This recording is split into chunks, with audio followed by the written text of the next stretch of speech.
What's my music, Harvey?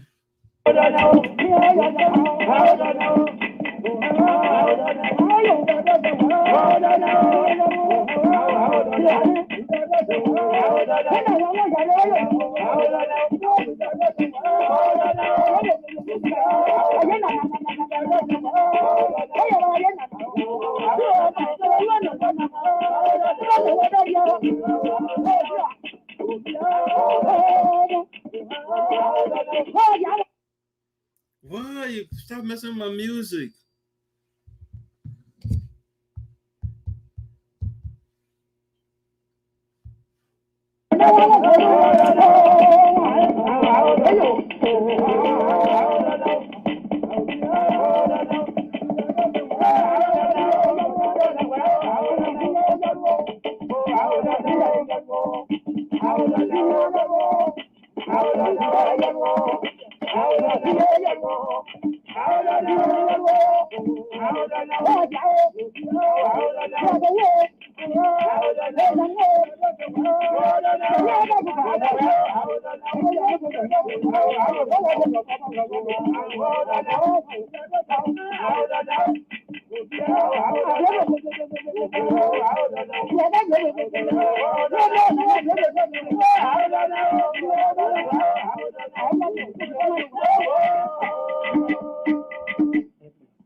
My music's acting on here. Let me see what I got here for you.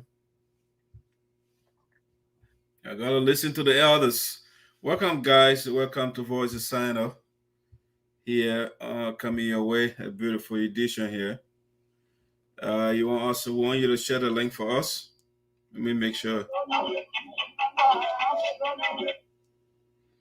Let me see what I got here musically. Let me get to that one. It's not stable for now. For whatever reason, it's not playing right. And so I want to play the one that is reliable. Yeah. All right, share with your friends, guys. Share the link for us. Don't be shy. Share the link. We highly appreciate it. Yeah.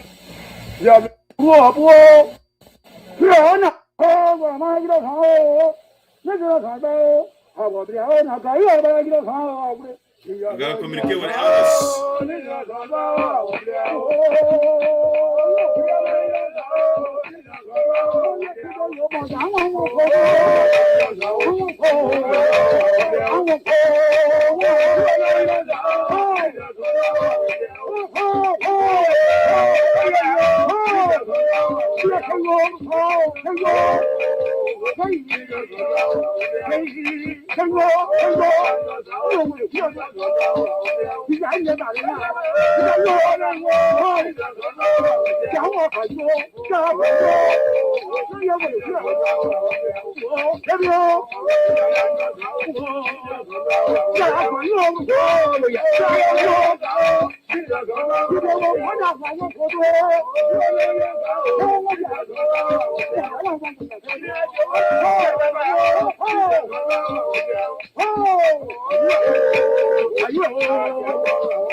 That's our duo.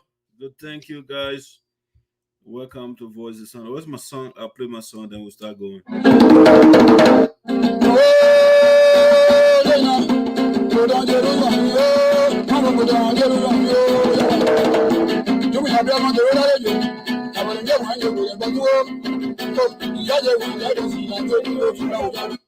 Yeah, I want my own song. Here. Where's my music? Where's my music? Yeah, I don't play another person's song. My song. I am the man. Where's my music? Welcome aboard, guys. Welcome. Let me get my song here. Yeah, I gotta play my song.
Sayo Bude, ada you ole, Sayo Bude, ada you ole, no Lord.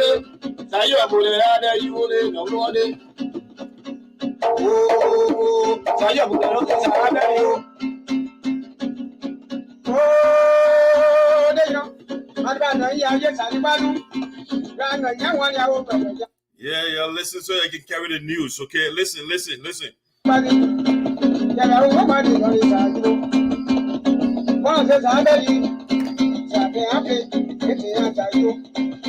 Yeah, I don't like fighting. No fighting business, okay?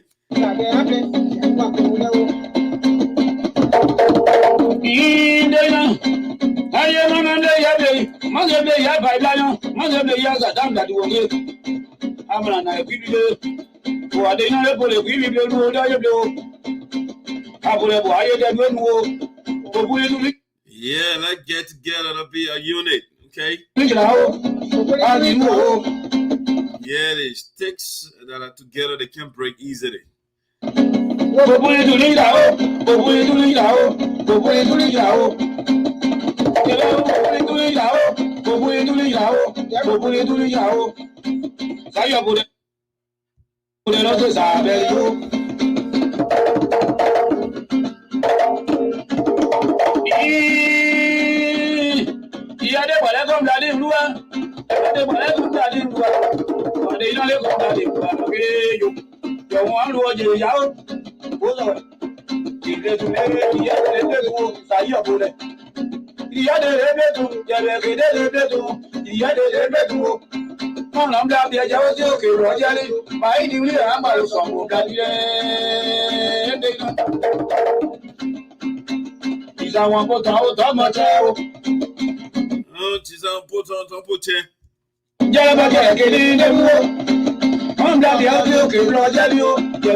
Yeah, I'm here to take care of you.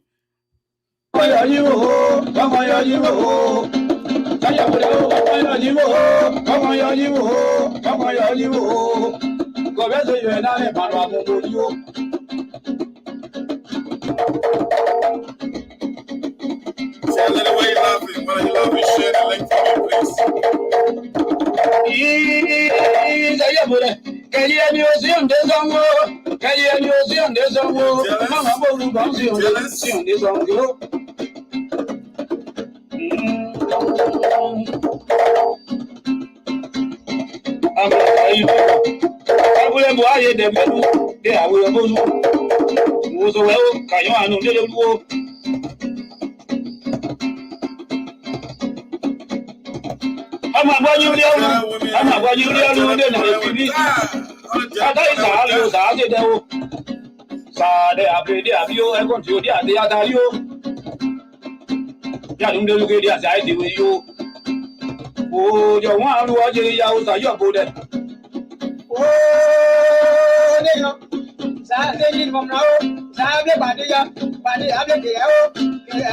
Yeah, commotion, flower, you can put things apart, right? So you'll lead the flower bene. But that's how you put it. We'll talk it though. I don't like flower, but I will tell the truth to you. Yeah, I don't like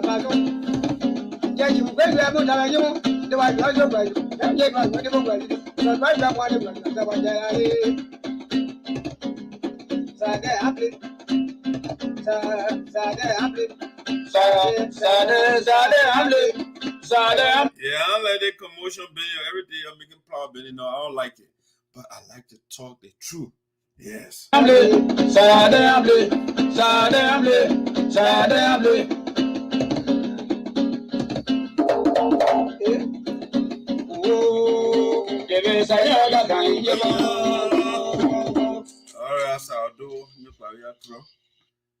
Alright, guys, ladies and gentlemen, welcome to our Voices Sinoe in the Diaspora with ESOTERIC, the first day of February 2022. As usual, we are coming to you live from the beautiful city of Prosper Park, Pennsylvania, these United States of America. All right, so I'm happy as usual. I'm happy. I'm imbued with euphoria to be with you, to have a conversation with you, to keep you abreast of what is going on in SADO County and that of the United Support Association. That of the United Support Association in the Americas. I cover SADO County now. And so back home and here, I know here and there I do a little bit of national issues, politics, but it's not my focus. My focus is to get my house in order. Once my house is in order, then I can go to the other people, and go, or maybe the people will call me to come and rescue them, and that's what I'm up to here. And so if you think my mission is noble, you are welcome to join the team to liberate our people. Well, my comments, I'm not seeing this comment. Oh, it's following. Okay, Mr. Clarke, welcome aboard. Chair lady, welcome aboard. Geju, welcome aboard. Mr. Ponto, welcome aboard. People's TV, welcome aboard. Nathaniel Garteh Jr., how you doing, comrade? Welcome aboard. I appreciate you're following the show. I think I got to make you one of the contributors from Minnesota. I need some contributors on the show and co-hosts as well. So, but if you know a female that is willing, that wants to be part of the show, don't hesitate to show yourself or recommend a female. I need a female. I need at least 4 persons. So 2 males and 2 females. And maybe we can have some contributors here and there. And so that's something you got to think about if you want to be a part of Voices Sinoe. You don't have to agree with me to be my co-host or to be a panelist on the show. So that's something you got to think about. I just putting it out there again. If you want to be your co-host, I need 2 females. 1 male here already, so we need 1 male. And maybe we need some contributors, That's it. That's what I'm thinking about. So if there's something that you want to do, you are more definitely welcome to send me your inbox, to be part of the platform. Now, let's get to our talking point. Let me pull my microphone so I can monitor my page here and see how high my voice is. I don't want to be yelling in your ears like that without knowing. All right, now I can regulate my sound. I can increase the volume. I can make it minimum. All right, so let's get the ball rolling here and see what we got for you tonight on the show. Hey, mommy, how you doing? Welcome on board. Okay, let's see. I want to do a quick, what you call it here, a reminder or reminders, if you like. And so we want to keep reminding you the National Inaugural Ball is around the corner. We got March 1st today, right? So we have February, March. So next month will be the National Convention of the United Support Association in Americas. The National Cleopatra will be inaugurated. And so we want to keep reminding you to save the date. The date is March the 5th, 2022. in the city of Philadelphia, Pennsylvania. All right, so we have the ladies, the inaugural committee. They have secured a magnificent elephants where the occasion program will be held. And those that will be inaugurated on that day have Her Excellency, President Francess Clarke Myers, followed by His Excellency, Honorable Vice President, that's William Manning, followed by the great dark side porter Esoteric, aka Madison Freeman. We got the great lady, Agnes Donaldson, Blythe Donaldson. We got Mr. Ernest Farley. And then we have the board of directors who have Honorable Obaku Yuma. We got Mr. Kulee, got Peasley Jai. We got the Honorable Tylerson Farley, Honorable Boto Jawi, Milton Shibben, and Honorable Maya Tooley. So these are the people that will be inaugurated. I think one person is missing here. They got to update the flyer, which is the prayer warrior. That's Mr. Sadie, Boto Sadie. She will also be on the flyer. Okay, so the next one that is coming up will include all the members of the inaugural. They are a big part of the inauguration, already officials, as you say. All right, that's something I wanted to just put out. Also, this is Saturday. Yes, this Saturday will be the taking of black of the national president. President Francess Clarke Myers will be taking of black. And so this Saturday, you have to report to, what's the address? I don't put the address here, but it's somewhere on MO Avenue. You can't miss it. At the Grace Church. You can't miss it. And that's where the taking of black ceremony of the national president will be held. And so you're all welcome. I think it starts around 7 p.m. Come, let support the president. It will be a fantastic program. Okay, this Saturday, February the 5th. All right, that's something that we want to let you know quickly.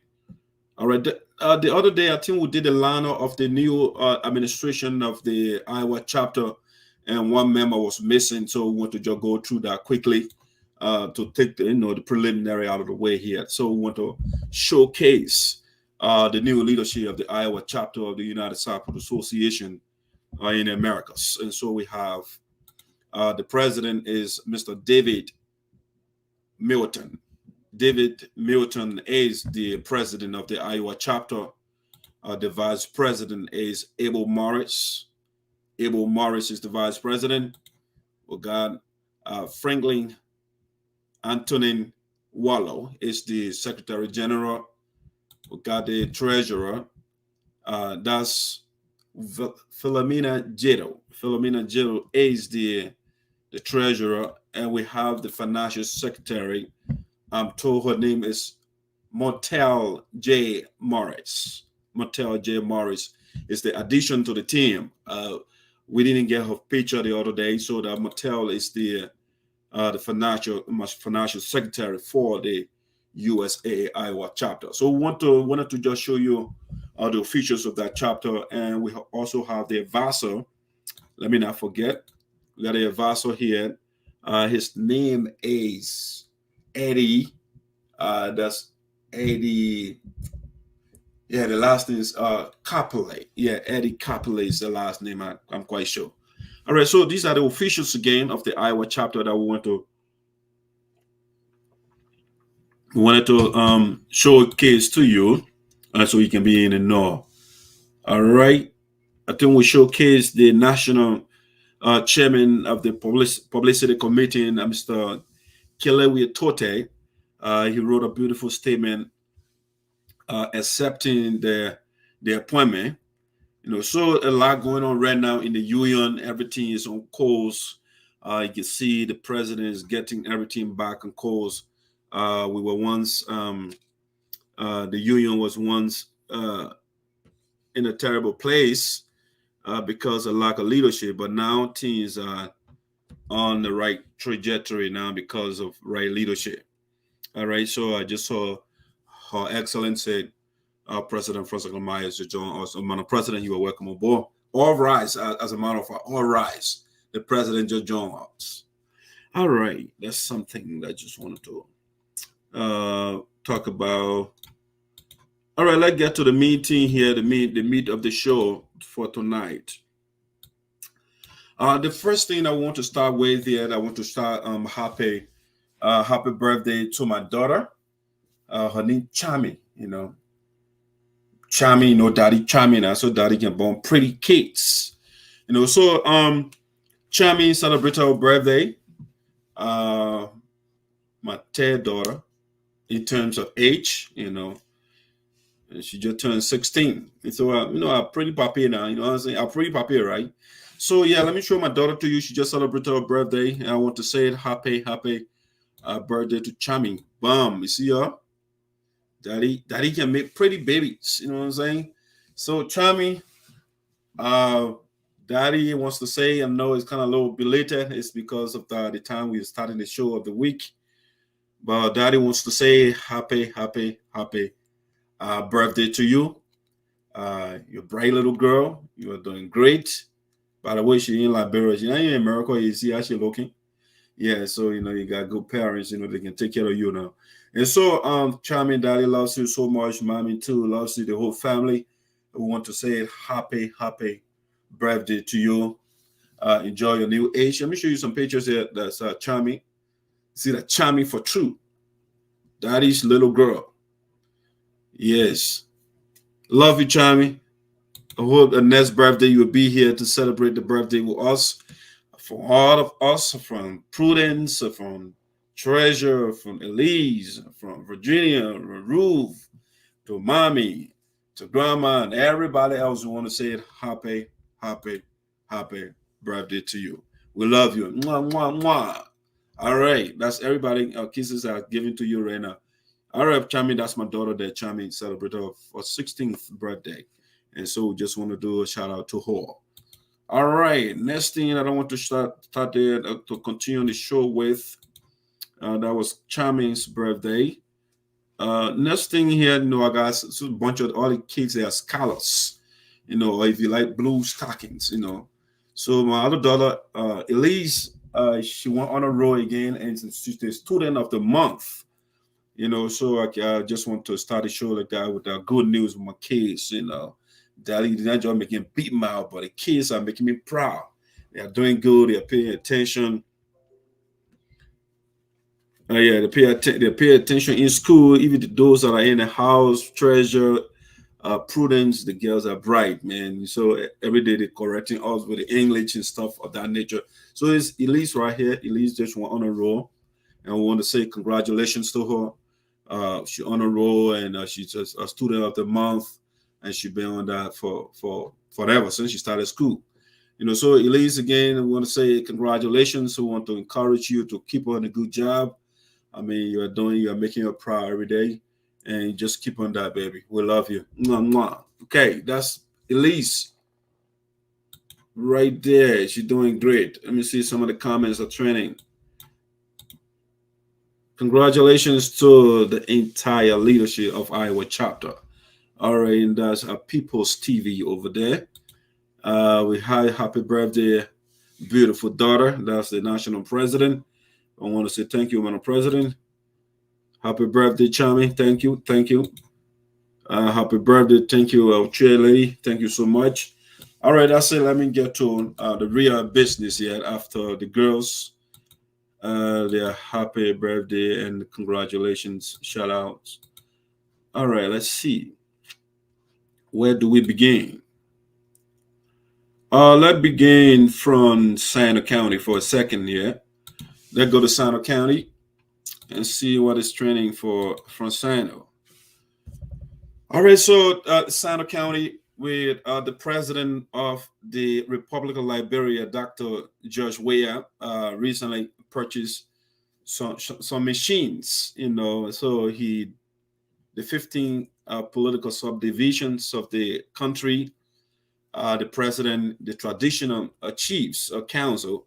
So the chiefs were given some vehicles, motorbikes, and some vehicles. And so the superintendent of the county, Nagbe Chea, presented gifts from the president to the traditional chiefs today. All right, so that's something we want to start with. We just want to play the statement, quick video to see the presentation. And I will say one or two things about what I observed from the presentation of the superintendent of the county. Okay, so let me share this with you quickly and see what the presentation was today.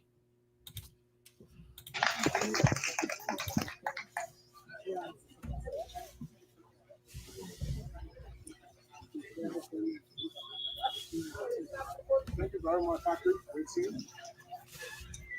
I think for both of us, all of this, I think we are right? Not to delay you, as you know, our district leadership, we want to turn to our county leadership. And we want to introduce our county leadership to you people. For the benefit of this power. President of this great county, Honorable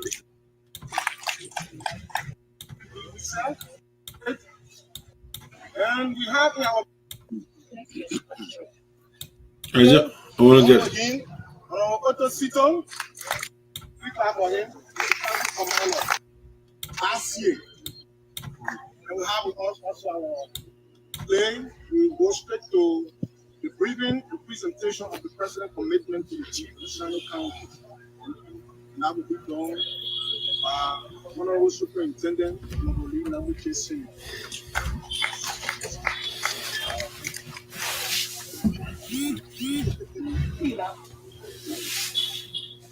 Okay.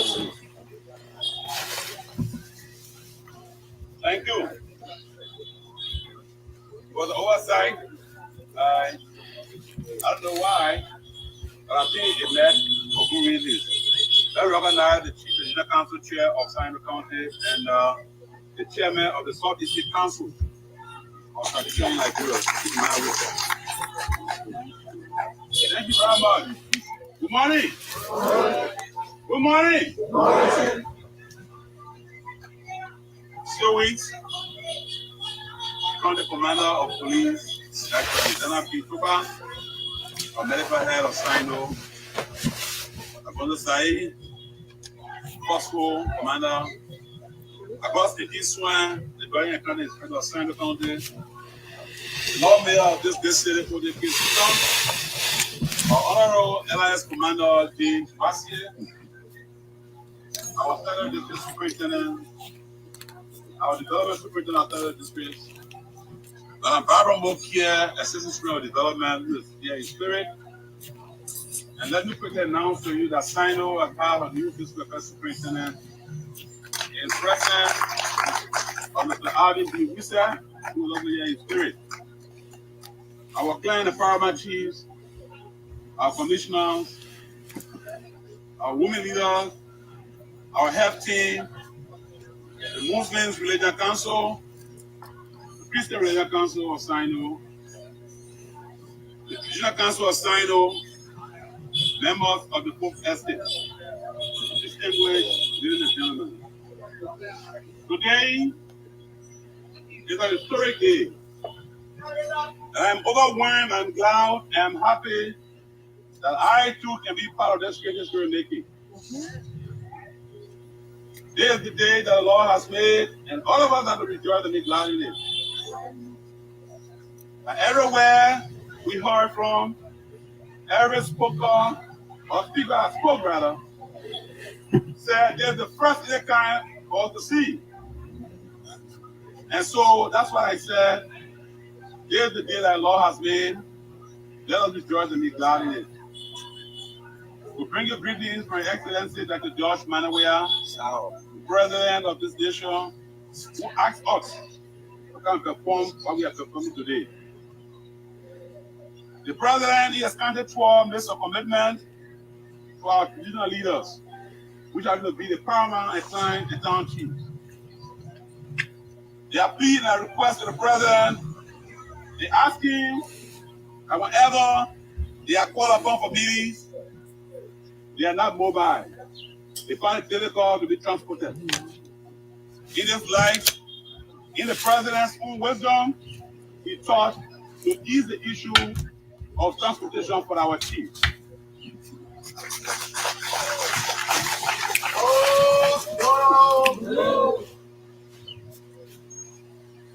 There were 3 chiefs needed or requested by the Minister of Internal Affairs to us. It is submitted, the first 3 chiefs. The other chiefs includes Chief Emmanuel Wesseh, Inaugural Chairman of SADO County, Chief John B. Gold, Paramount Chief, State Federal District, and Chief Matthew T. Gold of the Name Paramount Chief, Grand Federal District. And so, we want to moreover, upon the call of the President, and receive these items on our behalf. The President called us. There was some speculation in the news of recent time, and I want to rather step on that and have a recorrection of that. The entire brand of government is a separate brand of government. The legislative brand of government is also a separate brand of government. But they work in collaborations and coordinations. And let's know one of our senators, and I think I should make that corrections here before it gets too late. Because there's that kind of superintendent who somehow would think that he's tongue tied or he's not up to the ties to perform his duties. One of our senators on one of his radio talk shows said the president called him to go and take delivery of this action I just talked about. And because he was in section, so he deputized me. And let this be known. Our senator cannot deputize the county superintendent. We are from separate branches of government, and though we cooperate and coordinate, but you cannot deputize me as your office staff to go and perform in your place as a senator. So that is not true. The president did not call any one senator to receive these items, and the senator sent me to receive it on his behalf. That is far from reality. It has no edge out of truth, and do not believe it. The president, he is on a message to the next legislature, extended an open invitation to the 54th National Legislature to witness the 10-hour ceremony of these items with the superintendent for onward submissions to the chiefs. He did not call any particular senator. That is far from reality. It has no echo of truth. So the president called me, and other lawmakers were there. The President Donkey, Honorable Samson Weah, Honorable Zarzar, they were present. And the president, for those of you who follow social media, and delivered the keys of these items to the county superintendent. And I told them about. All right, so over there, the superintendent made a clarity on something. We have a diabolical liar who calls himself a senator, Milton Teah in SADO County, always starting something.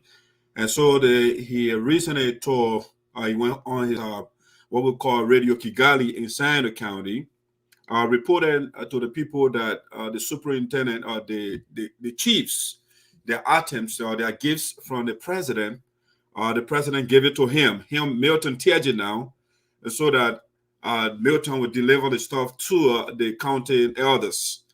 But then Teah went on the radio station and said, oh, he was in section, and so he called the superintendent to go and pick out the items. And so that's a lie he made up. And that's why the superintendent is clarifying. That is not true. We are from separate branches of government. And so I can't come from the executive and go deputize for somebody in the legislature. So that's the correction that the superintendent is making over there. And he named the lawmakers that were present when the items or the vehicles keys were given to him. So he named the chairman of the caucus. That is Mr. Chairman. The chairman is Creighton Duncan, Honorable Zarzar, and Samson Weah. Those are the 3 lawmakers that were present when the keys were given to him. Okay, listen to it. There's a reason why I'm playing this video, and I will explain to you in a second. And make way that they are here today. To God be the glory. So on behalf of the Chief Council of Sinoe, we received two pickups with 10 motorbikes. 2 pickups, 10 motorbikes. I know this commitment too was not part of the president's commitment when he came to Sinoe. But he also thought it's necessary that our health system be very vibrant and so that it can respond to cases in a faster way. He also made available 1 ambulance for the Sinoe County health team. Today, I have the honor. I know there are a lot of paramount and client chiefs in Sinoe. And you said 10 motorbikes, 2 pickups. What can they do? Can they call all of them? No. So that is when the administrative aspect of our work come in. Mr. President gave me 2 pickups, 10 motorbikes. We're going to divide it to over 60 presses or 100 presses. How can we do a division? But I think in our mind, we try to always be fair. Though we are not perfect, but we try to practice perfection. Sinoe County, as you may be aware, is divided by the Sinoe River. You have the left bank and the right bank. Is that true? Yes. And the left bank and the right bank in Sinoe, I think it means for good, not meant for political purposes or political reasons. And so, we have 2 other federal districts in Sinoe. Who know that name? All right, so let me comment on something here quickly. So the superintendent talked about, let's see, let me bring something quickly. Let me make myself a little larger. Already, the superintendent listed the items the president sent to the traditional chiefs. Okay, 2 pickups, trucks, and then 10 motorbikes with 1 ambulance. Okay, but the ambulance for the hospital. All right, which I think, if you ask me, that's a wonderful thing. I want to say thanks to the president of the country for looking out for the people. That's a good thing. However, my only concern is, you see, the issue of accountability is a big issue for me. You know, yes, the president bought stuff, material gifts for the people. I mean, it's a lot of money to distribute 10 motorbikes and 2 vehicles for the chiefs of the country, the 15 political subdivisions of the country. That's a lot, okay? But the question is, where did the president get the money from? That got to be made clear to the Liberian people, because we are talking about transparency and accountability. And so, where is that the money? How much was it that the president used to buy these items? Where did he get the money from? We need some sort of accounting of the money. Yes, the president is in charge of our resources. The money is not his. The resources that the president is managing, those resources are for us. And so when he is expending something to us, out of the country, whatever the case may be, he has to tell us where he is getting the money from. Is it from his personal budget or somewhere else? I mean, so some sort of explanation has to be given from the president. Where did he get the money from to purchase this thing for the elders? It's not a bad thing to purchase stuff. It is not a bad idea. It's a good thing. Especially the ambulance is a good thing. I love that. I love the idea. But where did he get the money from? When the people are saying no money, the government is broke, the employees are agitating, nearly all the time about their salary, and the president is buying motorbikes, all those things. So where is the money coming from? That's something that I'm concerned about. It's accountability and transparency. All right. And the superintendent also spoke of, even though you're trying to depoliticize it, but it has been politicized. The issue of the left bank and the right bank in Sinoe County. I don't like that idea. I think it's divisive. It's another way of dividing the people of Sinoe County. The county is already divided. Some politicians over there, they use the tribal differences of the people to divide the people. And now they are compounded that with left bank and right bank politics. And so they're dividing things based on bank, what side of the river you live. That's how they apportion stuff. So I don't like the idea. I think it's not unifying. It's not a good idea to divide the people of Sinoe County. You can divide the property of the people without putting left and right bank into it. I just thought it's divisive. All right, let's listen to the superintendent further. There's something else I want to comment on, and we'll go to something else. Let me see. That's like buying good. So the two other side districts are Zarzar, followed by Bayern. In Liberia, they are the second and Teah other side district in Liberia. So what we thought to do in our own right mind, that we think it will match for the purpose for which the president sent these things, is to consider the left bank and right bank aspect. One of the pickups will go to the left bank. That will be controlled by Chief Emmanuel Wesseh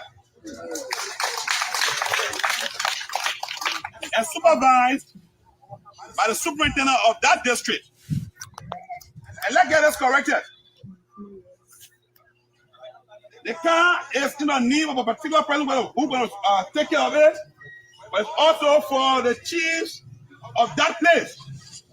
Whenever there's a chief conference and the chief want to use it, please make it available for your colleague to use it. And the president gives this item, he want to give us a few or to bring them here. So you should bear in mind that if you are from Bayern or from the left bank and want to use this paper, and go to Emmanuel Wesseh, you don't have few things to put few in it. You got a few it. That be practical and clear. You got a few it. Considering the fact that we have 9 standard districts in Sinoe and 2 administrative districts, Greenville, that is a civilized district, will not be considered. We consider the Buto administrative district. So we send one car. I mean, you're talking about Greenville is a civilized district. I mean, I don't know what that means. I think it just the language is not pleasant to me, you know. So where in the county is not civilized? You know, when you say Greenville is a civilized district or area in Sinoe County. So the rest of the areas in Sinoe, they are uncivilized. If Greenville is civilized, then the rest of the people, they are uncivilized. That's what it implies. And I think the superintendent should refrain from using such language, you know, civilized and all those things. The opposite of civilized is uncivilized. So if you say Greenville is the civilized place, then but logically we can infer that you are saying the other areas that are uncivilized. That's why you are saying. And that again, the language has to be altered. Now, I don't want to play the whole video, but what I'm trying to, let me just complete something quick. It's a short video about to finish, but something I want to say here. For the right bank, that wish will be with the earliest paramount chief in Zarzar Standard District. That will be supervised by the superintendent of that district. That car is for the use of all paramount and clan chiefs in that place. Every chief who has problems, who wants to go to meeting, have access to that car, provided if they meet the necessary criteria. And so we will give each statutory district senior paramount chief, and that's what as the superintendent will come with their paramount chief, who is the most senior paramount chief in that place, to control one motorbike that will also be supervised by the superintendent. So that if your fellow chief got problem, you want to run down for his salary, he needs to buy a gas and come down. If there's a problem he creates on the motorbike, he needs to service it, we can return it to you. Am I clear? Yes. Is that a good idea? Yes. If it's a good idea, let's clap for ourselves. Is that a good idea? Yes. No, everybody, I'm talking. Is that a good idea? Yes. No, you raise your hand, I'll recognize you. Is that a good idea? Yes. So, I want to say thank you for your understanding. We are sorry that Jelepo is not represented. Kaliwa is not also here. The superintendent. Let me get my superintendent seat. All right. That's the superintendent of Sinoe County, lead Nagbe Chea over there.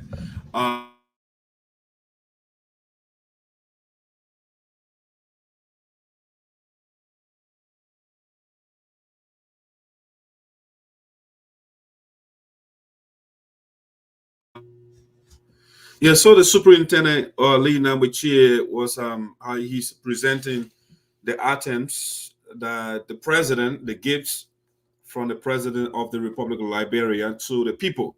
Now, yes, my concern.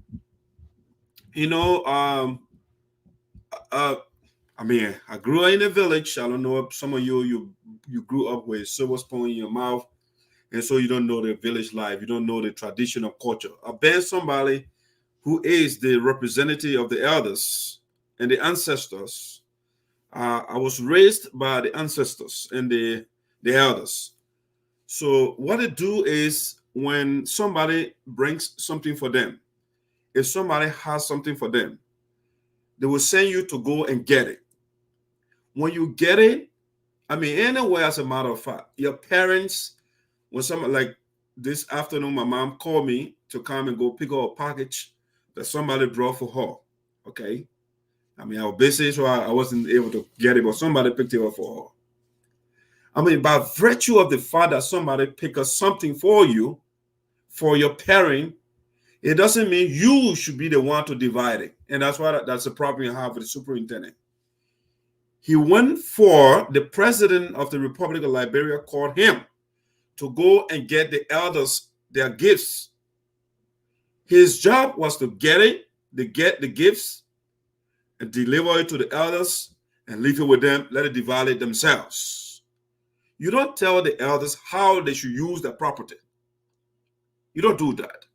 I think I found that to be disrespectful to the elders.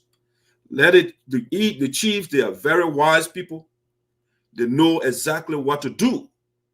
So the superintendent should not be the one to divide the elders their gifts to them. Again, when your father, your mother send you to get something for them, when you bring it, you don't divide it. You don't tell your man, this is how you get this, the other person get. No. You give it to them, your job is over. You go pick it up, that's it. And so if you even follow the video, one of the chiefs made similar observation. You know, the superintendent should not be telling the elders how they should use their property, or he should be the one to divide them. He can seek. If they ask for his support, he can come in. But he should not be the one to go and divide his stuff among the elders. Let the elders themselves, they are wise people, they know how they can divide their gifts among themselves. You know, so I thought that was disrespectful to the elders today. You did a great job, superintendent, going for the items and bringing them and dividing them. Your job, not to divide it, but to present them to the elders and let themselves take care of their business, how it should have been.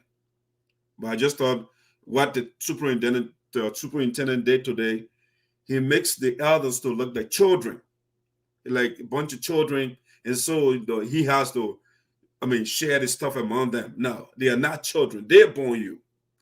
Yes, you are the superintendent of the county, but when it comes to the elders, you don't tell them what to do.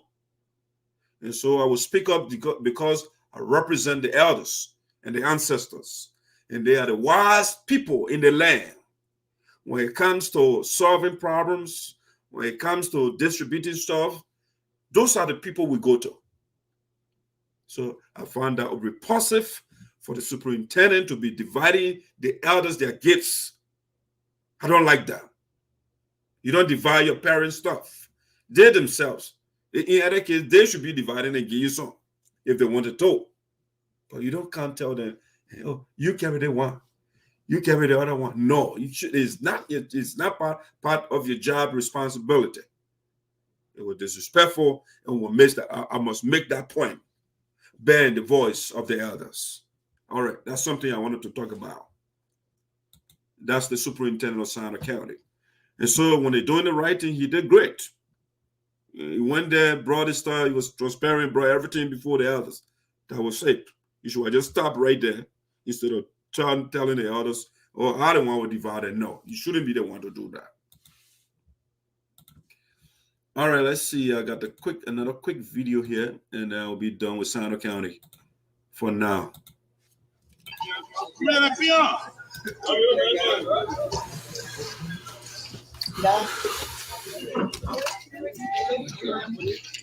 What's gonna be on?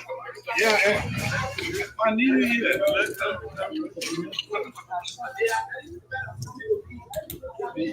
See my people, I'm the paramount chief of finance. The vice president gave the paramount chief. I'm giving the keys to the superintendent to submit it to you. Thank you. I am out.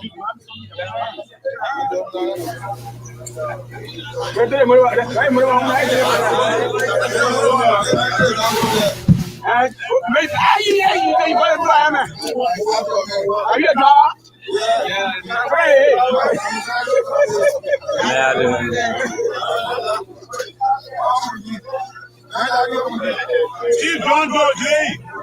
I was talking John Doe. John Nagbe first. John Nagbe equal.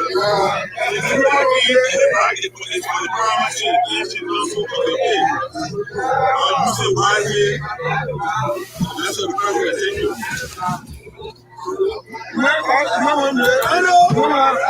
I mean, that's thought that was disrespectful. You're using wisely. You don't talk to the elders like that. No, you don't do that. You're using wisely. Dude, just give the people the key and that's it. You don't give that extra details. Oh, you're using wisely. You don't do that. They are not children.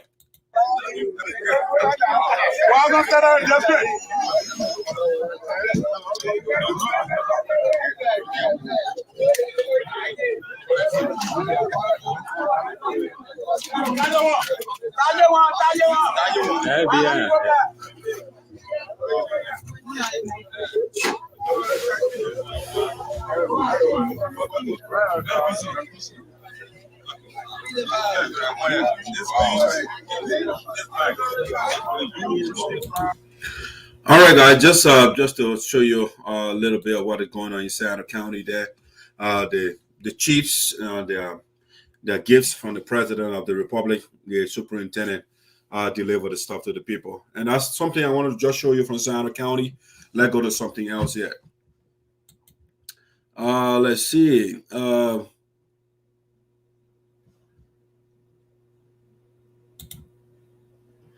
right, let's get to this one from the inauguration of the SAPO Development Organization in Liberia. The inauguration, George Garteh. So I want to just look. I'm not playing the speech, just maybe a little bit of it, and I want to just explain some of the things that he says. And it's a good speech. You got some good things in it, and I just thought we should share with you what the president of or the chairman, they call it in Liberian, of SADO, George Garteh, what he said during his inaugural program. It was held this Sunday, I think. Yeah, so let's just go back. Let's go to that quickly, and I'll share it. I'll be very quick. I'll be very quick on this one here. I'm not playing the whole video. Let's see. Get to that quickly for you. One. No, that's not that one.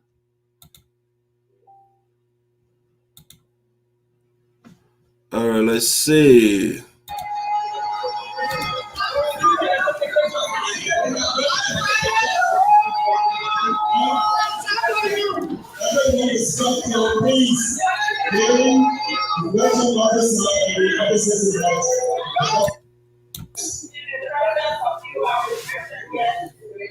Membership of SAPO organization. I,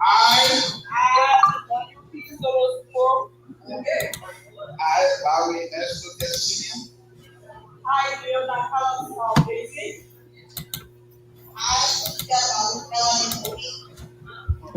Do solemnly pledge. Do solemnly pledge. That I will faithfully. That I will faithfully. And honestly. Discharge the duties. And function of the office of.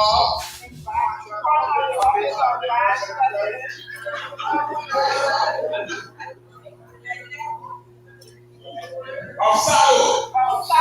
To the best of my knowledge and ability. During our term, I pledge that I will.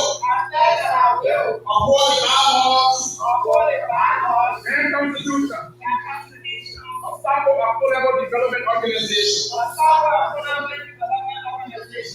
And I will execute the mandate. Thereof.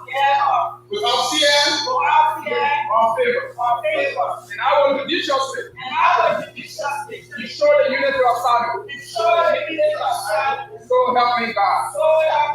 Congratulations. All right, that's Minister Ojukwu Nyimpa doing the swearing in of the officials over there. All right, so let's go to quickly, but just a little bit of the president's speech.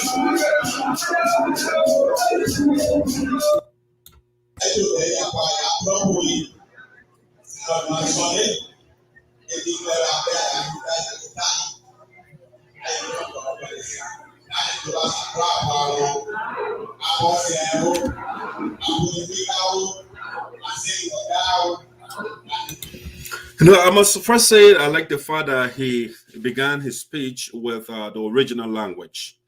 You know, oftentimes we are supple. You know, we're starting our program and we're going to speak or start the program with foreign language. You know, so I like the fact that Mr. George Garteh started with the first part. I mean, even though I don't like the fact that it was brief, the supple part of it. I mean, 99% of the people over there, they could understand Sapo, you know. So, but he did great. At least he started with the original language, explaining things to the people. That was good. I like that part of it.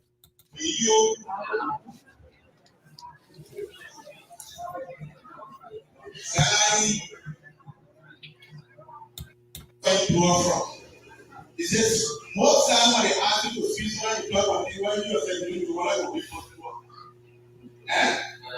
Because your first day you come in life. So you have to show everything that you want to say, you want to be possible. So it's a peculiar inheritance. We will say A with faith. And it's faith that will found. It's faith that will carry us through. And we believe with your support, we shall get it. Thank you so much.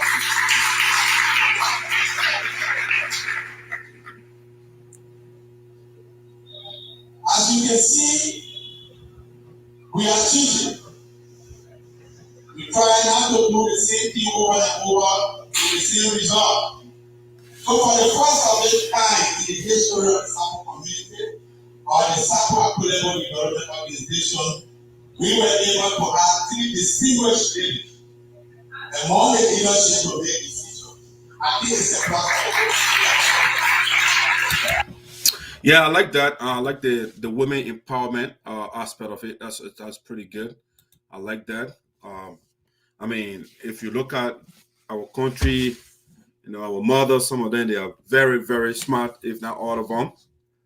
But because of the culture, you know, women are supposed to be in the kitchen, you know.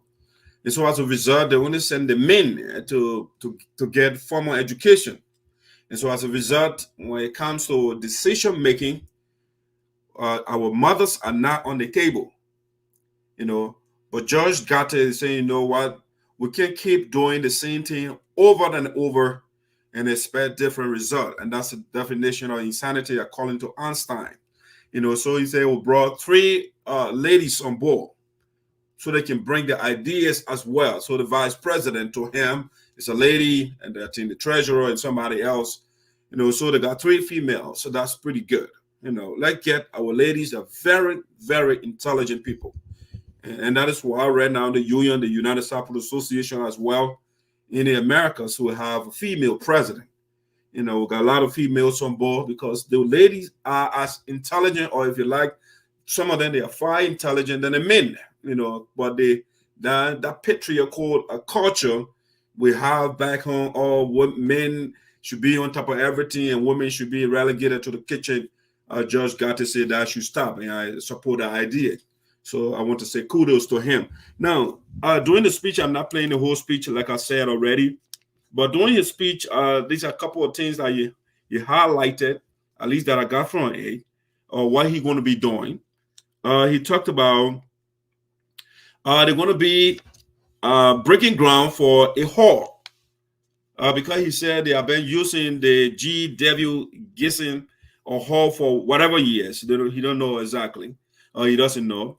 And so he says it's about time for us to change this culture of using other people's venues, and paying money to people all the time. Let us get our own hall. And so he says sooner rather than later, they will be breaking ground for their own hall. They got to do it. That's something that George Garteh got on his platform, to get a hall. So I don't know, one of our brothers the other day put a picture on Facebook, and he talking about we're going to build a 5,000 capacity, town hall, whatever he said he's going to build in Liberia. All right, so right now the people said, what, we are not going to sit back and wait for the United Support Association in Americas to come to our aid. Whereas if we wait for them, it will not be anytime soon, because the former president is holding everything hostage. And so we can't wait for them. We got to do our own thing, the little resources we have. We are not working, but we're going to find a way out and see whether we can find some money to build our own. We'll lobby with people so that we can build our own hall. All right, that's something that George Garteh said. Again, he talked about women empowerment. He talked about scholarship. That's something he emphasized on as well. In order for us to be effective, to be full participants in the decision making of the country, we have to educate the people. And so he talked about scholarship in his speech. He also talked about financial report. Giving a report is crucial.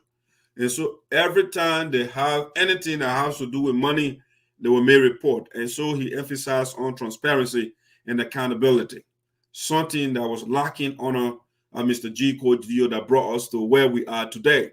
The lack of accountability and transparency. When the board of directors, they ask the brother for a financial report, he will get incomplete report. Then when they're asking, when they have questions, he will get angry. But on the other hand, George Garteh is saying, no, we have, because this is a critical area. And so if we don't take care of the area, well, we'll have some issues. So transparency and accountability was something that is very important that George Garteh said he want to take care of. He also said he spoke in Sapo and gave a parable. Chiadueni sanene or ne chiadu. That means one finger cannot pick lice from somebody's head. So he said, in other words, they have to help Honorable Zarzar. He's doing a fantastic job, but they got to join the lawmaker to contribute to the development of District Number 3. And that's something George Garteh said during his speech. He also spoke on peace with ourselves and our neighbors. That's something that George Garteh emphasized on as well. We have to be peace. We have to be united, and we have to be in peace with our neighbors. Because peace is critical, and so that's something that George Garteh spoke about. He spoke in mentioned in his speech.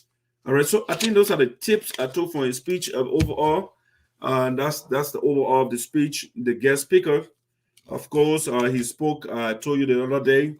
The theme was development through community unity, and that's what the speaker, Mr. Teah, I think, he spoke on. And one of the points he made was a violation of the rule of law can cause chaos. It can lead to chaos, and that's what something that the guest speaker talked about. So if you look at it, it has something.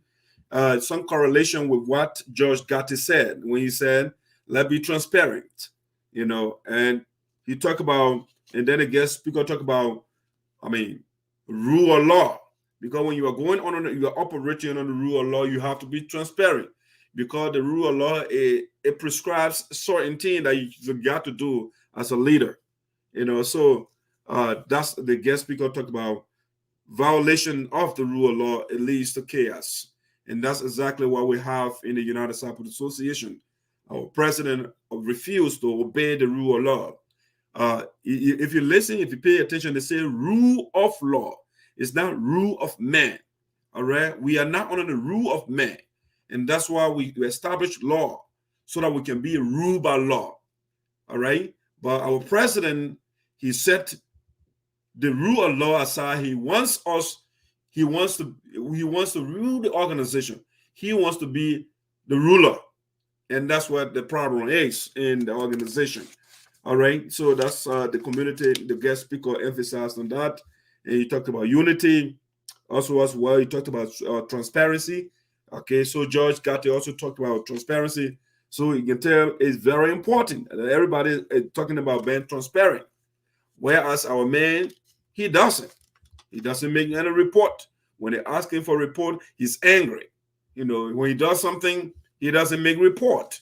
You know, so these people, they are going, we are in the West, we are in the United States, and the people that are supposed to mimic us, we now have to mimic them. So George Garteh is saying, no, I am going to make sure every dime that we spend or that we receive will be accounted for. We'll give you the accounting. It's not in our case, our man will go to Liberia, took the 12,000 plus from the account or 7,000, goes to the Liberian, come, no financial report, nothing, you know. So George Garteh says he's coming with something different. All right. All right. And then the guest speaker also spoke about the rule of law. All right. That's something the guest speaker also emphasized on. You cannot live in any society without law, without following some sort of rules. If there is no rules, then again, it's the state of nature. Survival of the fittest, the dying of the least suitable. You know, so we want to get out of the rule of the state of nature. And that is why we put in rules to lead or to govern or to tell us when somebody is going wrong. We say, oh, you're violating this. But if it is there is no law, everybody is right, nobody is wrong. What kind of society is that? It's chaos. You know, the little man, the big guy will step on the little guy, or the strong person will crush the little man or the weak one. You know, that's why some of these things, we put these laws in place. But unfortunately, our man doesn't want to obey law. He wants to declare convention by himself, even though he doesn't have the mandate. I mean, and somebody will come tell me and say, oh, we're in crisis. Yes, we're in crisis, but that doesn't mean the Constitution is suspended. No. And so our people, they found a way to just live arbitrarily. They don't want to obey anything. They want to do their own thing because they don't want to be accountable to the people. They don't want to be disciplined, you know, because the essence of law is to discipline people. They don't want to be disciplined. So when you challenge, they have to challenge from somebody else or from their own person. They have somebody with different philosophy. You say, you know what, we don't get time for the rule because that man got better argument than mine. And so we are not following the law. And that's what, so it's a lack of discipline. Anytime you see a leader who doesn't want to follow law, that leader has a discipline problem.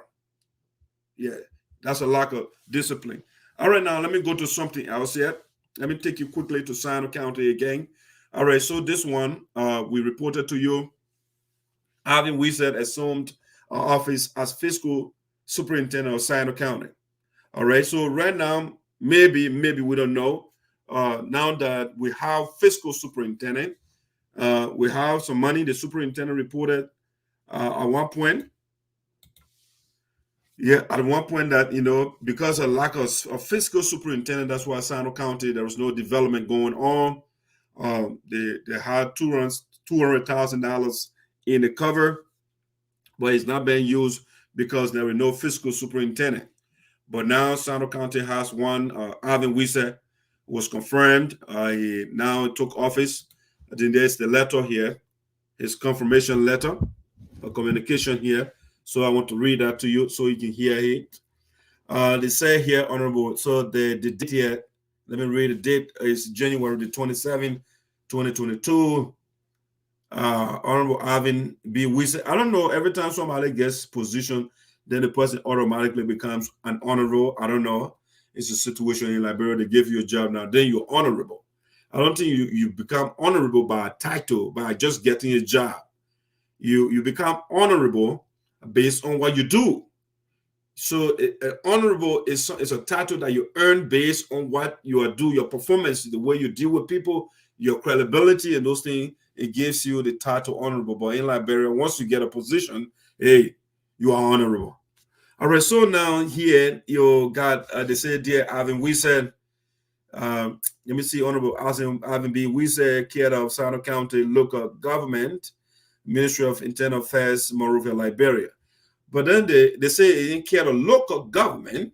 But when you go look on Facebook, Milton Teah, who is not part of the local government, is the one that presenting letter. And so he wants to show off everything. The man, Milton Teah, is just told he doesn't know his area. He just wants to beat the chairs and show off everything. So I saw the picture. They say it's in care of the local government. Milton Teah is not part of the local government. So why is he the one that presenting, the letter to the mayor? I don't know. It just flamboyancy, just to say, oh, I didn't want. But this is the same man that were blocking Alvin Wesseh. His boys were on Facebook the other day and making a bunch of lies. Oh, Alvin Wesseh stole money from the university when you are in school, and that's why Teah doesn't want to approve him. Now the man is approved. He wants to take glory, So that's the kind of crook we get in Sinoe County, Milton Teah. And I ask you put that would deal with the criminal who wants to take glory for something that he does not deserve credit. So anyway, so the letter said, I am pleased to advise that based upon notification from the Honorable Liberian Senate of your confirmation, you are hereby appointed Assistant Superintendent for Fiscal Affairs, Sinoe County, Ministry of Internal Affairs, Republic of Liberia, effective Tuesday, January 25th, 2022. Please accept my congratulations and my expression of trust in your ability to make a meaningful contribution in your area of responsibility as we strive to make our country forward, to move our country forward in a process aimed at enhancing peace, reconciliation, and development. Sincerely, George M. Weah, President. Okay, so that's the communication from the president, the appointment letter for Alvin Wesseh. This guy right here, who is now the fiscal superintendent for Sinoe County. All right, I want to say congratulations to Alvin. We play our part. We campaign robustly. The young people of Sinoe County, they agitated against the tyrant that we have in the Capitol building, Milton Teah and his bully, Chea, they opposed Alvin Wesseh. But eventually he went through Zarzar, the chairman of the caucus, Creighton Duncan, and Mr. Weah. They fought hard, and the young man was confirmed, with or without the support of Milton Teah and Senator Chea, the guy who has still been confirmed. Because back then the rule that they had in the Senate was the two senators from the county, they got to approve you before you can go through confirmation. But that rule was abolished. So you don't need the senators' signature or participation. All they have to do is for the guy like Mr. Zarzar and the chairman and Mr. Weah, for them to lobby with the senators and they confirm the person, and that's exactly what they did. They don't need Senator Chea, they don't need Milton Teah, because these two guys, they wanted Otero Kojo, the Ghana man who served before and he did nothing in our county.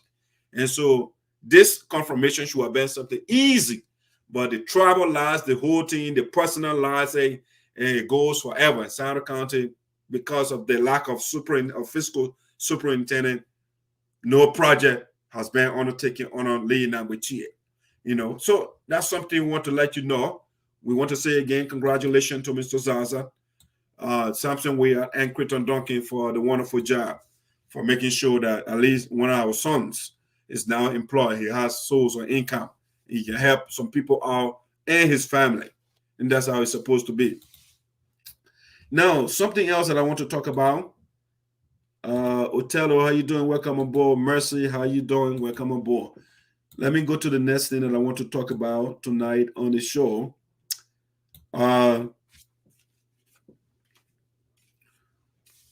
All right, this one here, I call it the lion in the cage. It's nearly fully barricaded. The lion in the cage is nearly fully barricaded.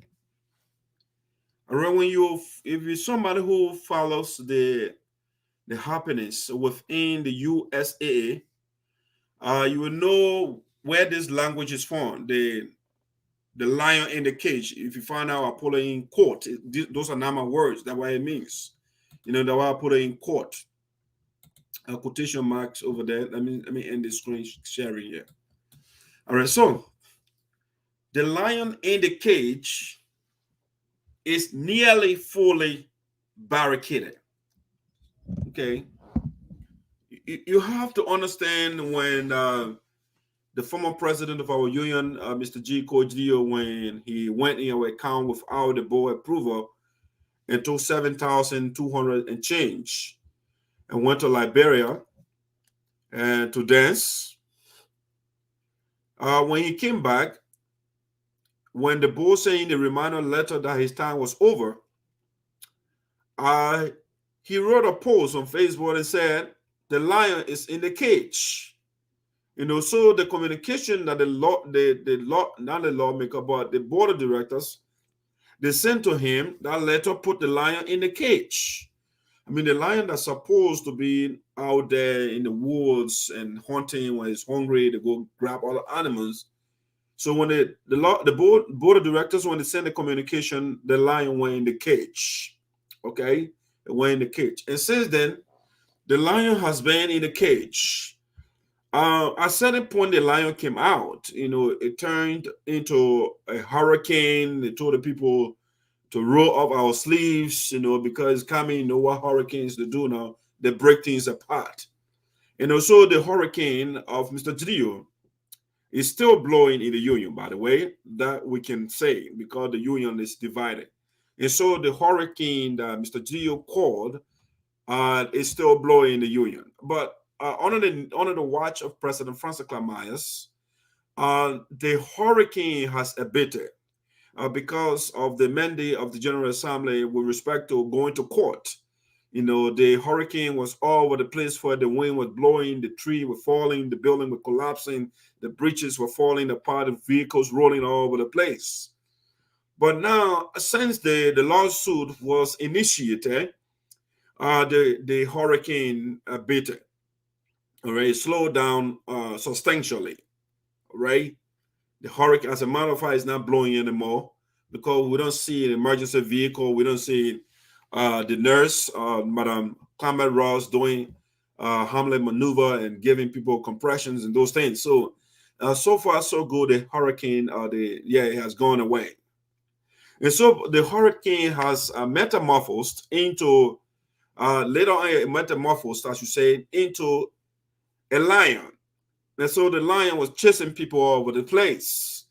You know, it came to Philadelphia, he chased people, but because the leadership here at the time, the president of who is now the president of the union, she was the local president. And you know the Samson and the lion. You know what happened now? You know, Samson killed the lion, right? You know, so we have the lioness in the Delaware Valley chapter at the time, and your man came here. We had the lion, Green is the lion. So, I mean, he came to the Delaware Valley chapter, and Madam Francess Clarke Myers, who is the Samson, went and strangulated the lion. You know, so it ran away from Pennsylvania. It tried to chase people in North Dakota. But you know, the president there is North Korea. He doesn't joke. You know, so the man activated his nuclear weapon, and so the lion ran away from North Dakota. So now from there, the lion went to try invading. It was successful temporarily in the state of Iowa. You know, before we even go to Iowa, he attempted in North Carolina. The veteran there, he said, "No, I'm not a small boy." the lion cannot survive. I got my our fathers, and they taught me how to use the BAR. So he fired some rounds, and the lion ran away from North Carolina. They tried, I mean, Florida, he can't even try it there. The man who was there is called Samson, and so the lion did not even venture in Florida. Now, when those states that are called, the chapters that are called North Dakota, which is called North Korea, the God doesn't joke. North Carolina, no sign of success for the lion. Florida, the Sunshine State, the leader there is called Samson. And so the man said, no, I'm not even venturing over there. The lion and Samson, they can't make it together. Delaware Valley chapter, again, he can't make it. The lion came in and said, what did I do? And then the lion killer said, this is why you did. So the lion ran away. Now, so the lion went back to Minnesota, called convention to Minnesota, and managed to get some guys from North Dakota. He got the family, the Shibwets, they managed to bring one of their cousins, Dave Kulee, to be the vice president to the hurricane, And so they did their, whatever they call it, convention. Dave Kulee was made vice president, family member, the board chairman are the same family, the queen are the same family, the publicity men are the same family. Everybody is a family organization, And so the lion, it had a little bit to go around. It had some. Dave Kulee was in Iowa and trying to lionize the place. He's the man on a lion now, so he has to push that lionistic philosophy. So you are trying to lionize, you're trying to grab the people over there in the state of Iowa. But then the people say, what, we don't condone lions here. Some of us, we are bakus as well. We know how to hunt that lions down. And so the disciple of this lion that is in our midst here will deal with it. So the lion was trying to put its claws down on the people. All right.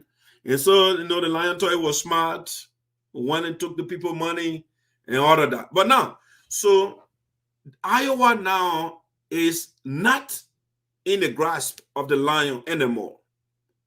And so the only place that the lion has little mobility right now is in Minnesota. The area is circumscribed somewhere in Joyce in your living room or in the lion's itself living room, So he has the limited space. So I use the word, I said the lion in the cage is nearly fully barricaded. All right. We have taken substantially a lot of the major areas, right? So the only state that left right now is Minnesota. And that's why I say nearly fully. Once we take Minnesota, the lion will be fully barricaded. So when we close right now, we try to put the smoke there or the fire so we can smoke the lion, but we still have a little loophole or some hole somewhere, and the smoke is coming out, so the lion is breathing a little bit better.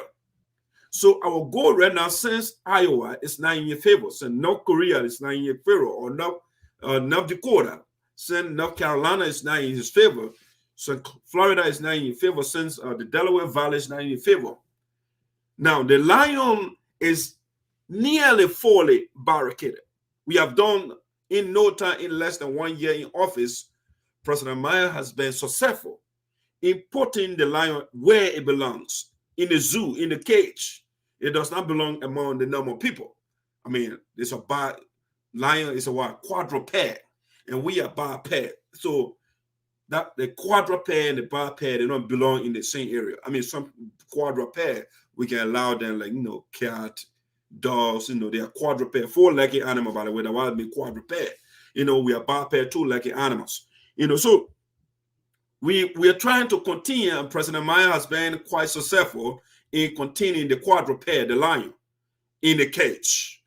And so by the time we come from the tour, February, beginning from the 18th, by the time that tour is over, the lion will be fully barricaded.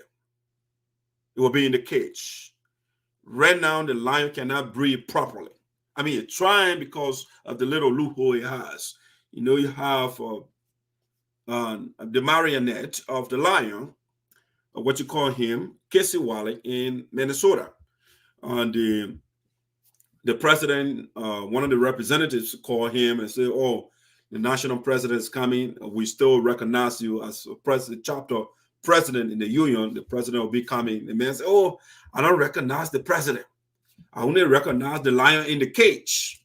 Okay. So you see, some of the people, I mean, the guy, I mean, thinking proper. I mean, to be mild about it. You have to have serious thinking, I mean, limitation in order to follow a lion that is barricaded, that is now begging. The lion brother is literally begging on Facebook. And somebody will say, "You know what, I'm with a lion." But the lion is powerless right now. The lion is practically dead. But then you say, "Oh, I'm with a lion." The people give you respect and say, "Mr. Casey Wally, the national president of our union, President Francess Clarke Myers, is coming over to your state.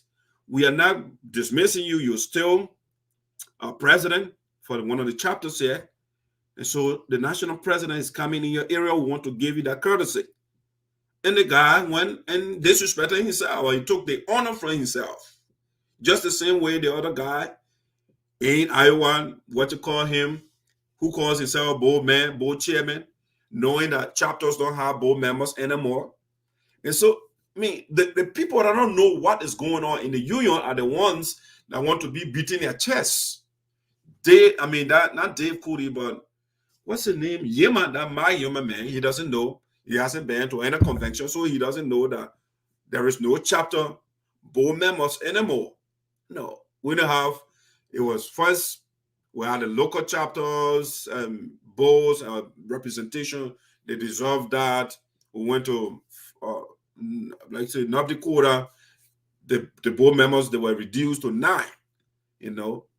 And so since then, we don't have no representation like chapter, board member, or chairman, board chairman, or whatever view. We don't have that anymore. We have one chairman of the board of directors as we speak right now, and it's Dr. Fallison. So any other board chairman, anybody who calls himself board chairman, the person is impersonating. The person is not saying the truth. The person is lying.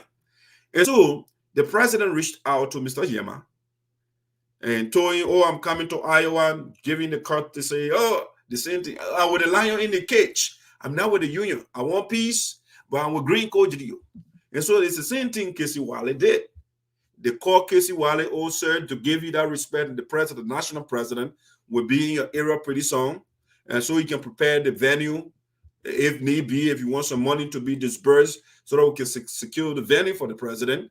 If you want some security, I mean, which the president will have people over there to engage the city police over there to put on maximum security for the president, which we are working on right now. But we were just giving Casey Wally the respect, and the man said, "You know what? I'm not with the man, I'm with the lion in the cage." So right now, ladies and gentlemen, the union is becoming successful. I mean, I shouldn't say we are successful already. Number one, we were able to get the money from the possession of the lion, although the money wasn't given in full. The lion took $90,000 from our account, and he gave, according to his brother, they gave less than $90,000, $61,000 to the strangers. All right. So the money is not being given in full. They took $28,000 from the $90,000. Why they didn't give the full $90,000, we don't know. You know, that speaks to the issue of corruption that we have been talking about, for which some of us, we are not going to leave it alone until the right thing is done. You can take $90,000 and then you go give your Somalian lawyer $61,000. Why you didn't give the full amount? Okay. So this is it. So the lion, we have been successful in getting the money from the possession of the lion. And we have been successful in securing some state. North Dakota, Iowa, actually. Iowa, that he wanted to go have convention. Sooner rather than later, they will have the convention in Joyce's living room in Minnesota. Because from what I'm hearing, for everything, the members, the new officials that I've been talking to since they took over, They're saying, we are telling you, the convention, the planning, that Teah, Kloyan, and Dave Kulee, the outside leaders, maybe those are the two people that will go to that convention, because we are making sure the members are not going to be part of that. Because number one, when you're planning for convention, money is involved, and somebody can have 45,900 corruption scandal on here, and we say, oh, his name is on the account, and then we'll be giving you money to put in the account. No, we can't do that. So we are not working with this guy. When they want to go to Minnesota, it's fine. But here on this ground, speculatively, I was told they are waiting for the day they say when they force the convention, the Iowa chapter said the very day they're having their convention, they will have a major program on that same day and see what other people will go to that convention. And so at every point, the lion has been suffocated. You see, it went there the other day. How many persons were in the living room there where they were sitting? You could count the people on your 5 fingers. So Green Video and the money-making machine, they finish. That respect. Remember I made a show before and I said from grace to disgrace. That's what the people did to themselves. The way we elevated Madam Joyce Sinoe in this place, the way we elevated Green Code Geo in this place, everywhere the guy went, the people used to respect the brother. He left that and he became a jingoist. He becomes a local leader. He localized himself. He put himself in a cabal. He's a leader of a cabal, and they're telling this. So he left grace, and now he is in the auditorium of disgrace. And so now all the states are moving from behind. Minnesota now, the election is coming up. Once that election, by the time we get from that trip from Minnesota, the election team, the new administration, the guys that will be taking over the team will be set up to replace Casey Wally. Once that is done, well, Green Code Geo Association will be in Joyce Young's living room, or when they tire, then they'll go in Green's living room. Maybe they go to Samuel Shepard's living. So it will be a living room organization now. That means the lion has been fully barricaded. He has been isolated completely. All right. So we want to say thanks to the national president, the board of directors. You are doing a wonderful job. That's how you do it. No cursing, but we deal with this lion professionally. We quarantine the lion professionally, isolated from among the human beings. We don't need that. And so we are waiting for the lawsuit. Our lawyer sooner rather than later some information. I'm getting some speculation right now, but we're not going to go there right now. But everything is going our way. When I say our way, I mean the union. Because we don't have a side here. Some people say, oh, the other side. No, we have Green Code Geo and we have the union. And that's why when you look at the lawsuit, it says United Cyprus Association versus Green Code Geo at all. Okay? So we don't have sides yet. We have our former president who refused to leave power. And because of that, he went in the account and took our $90,000. And he beat in the chest. And so the General Assembly said, we got to go fetch our money from that lion that want to go grab people money. And so that's what the people have been doing now. So the money is not with the lion anymore. And the states are moving from beyond him. And so the lion has been barricaded, nearly fully barricaded. That's how you do it. We are making progress. Sooner rather than later, the lion will be backing. Hey, brother, already indirectly backing. It will get serious. The thing we are joking. It will get very, very serious. Sooner rather than later, the man, you will start posting Google images from, you will take Google image and posting it. You will stop that. He just will, think to yourself for a second here. The brains of the organization, they are in the union. They are now with Green Code Geo. And you expect Green to win? Come on, look at the caliber of people in the union beyond the Myers Manor administration. Look at the caliber of people. You don't have to study thermodynamics to know that green does not have backing. He is done. I mean, Joyce to be dancing. I mean, we don't need dancers. We need people that will strategize, that will analyze the situation and make critical decisions. We don't need people that will dance.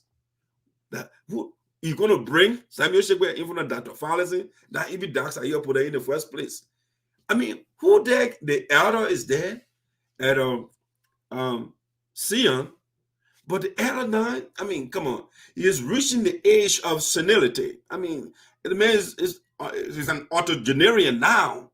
And so he's not, I mean, mentally agile like before, like, but in your order, we got to grapple with that reality as we all, we weaken in strain. And so the other is still, I'm not saying he's compromised, but he alone cannot face all these brains because the other people around him, they are zombies. I mean, with the exception, let me just say, Mr.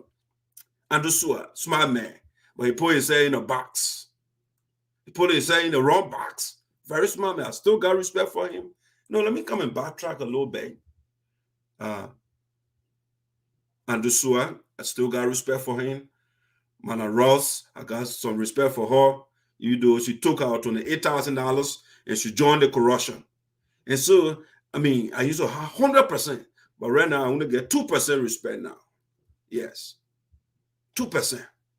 And Usua, I got respect for him, but he had reduced from 100. Right now I got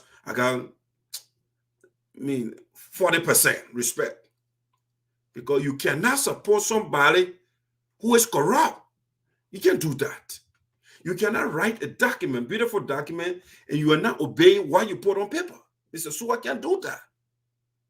When you do that, then you substantially diminish my respect for you.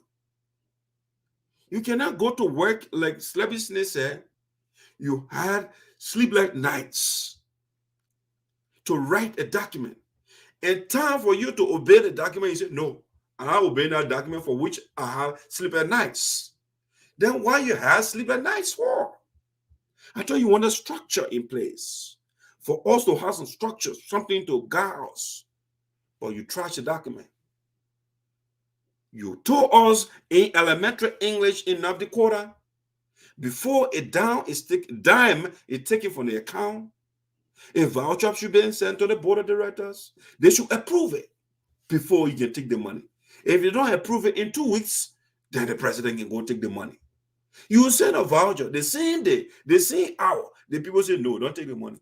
And you call teleconference to go withdraw money because that you go digging camp.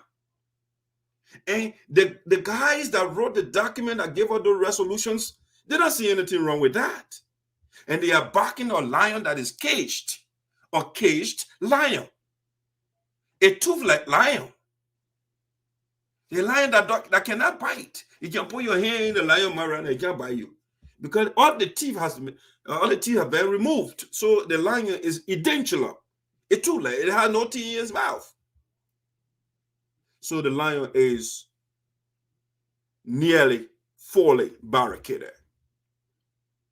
Great job, President Myers. Congratulations. Now, let me go to the next thing here. I want to break the last one, breaking news. I'll be right back.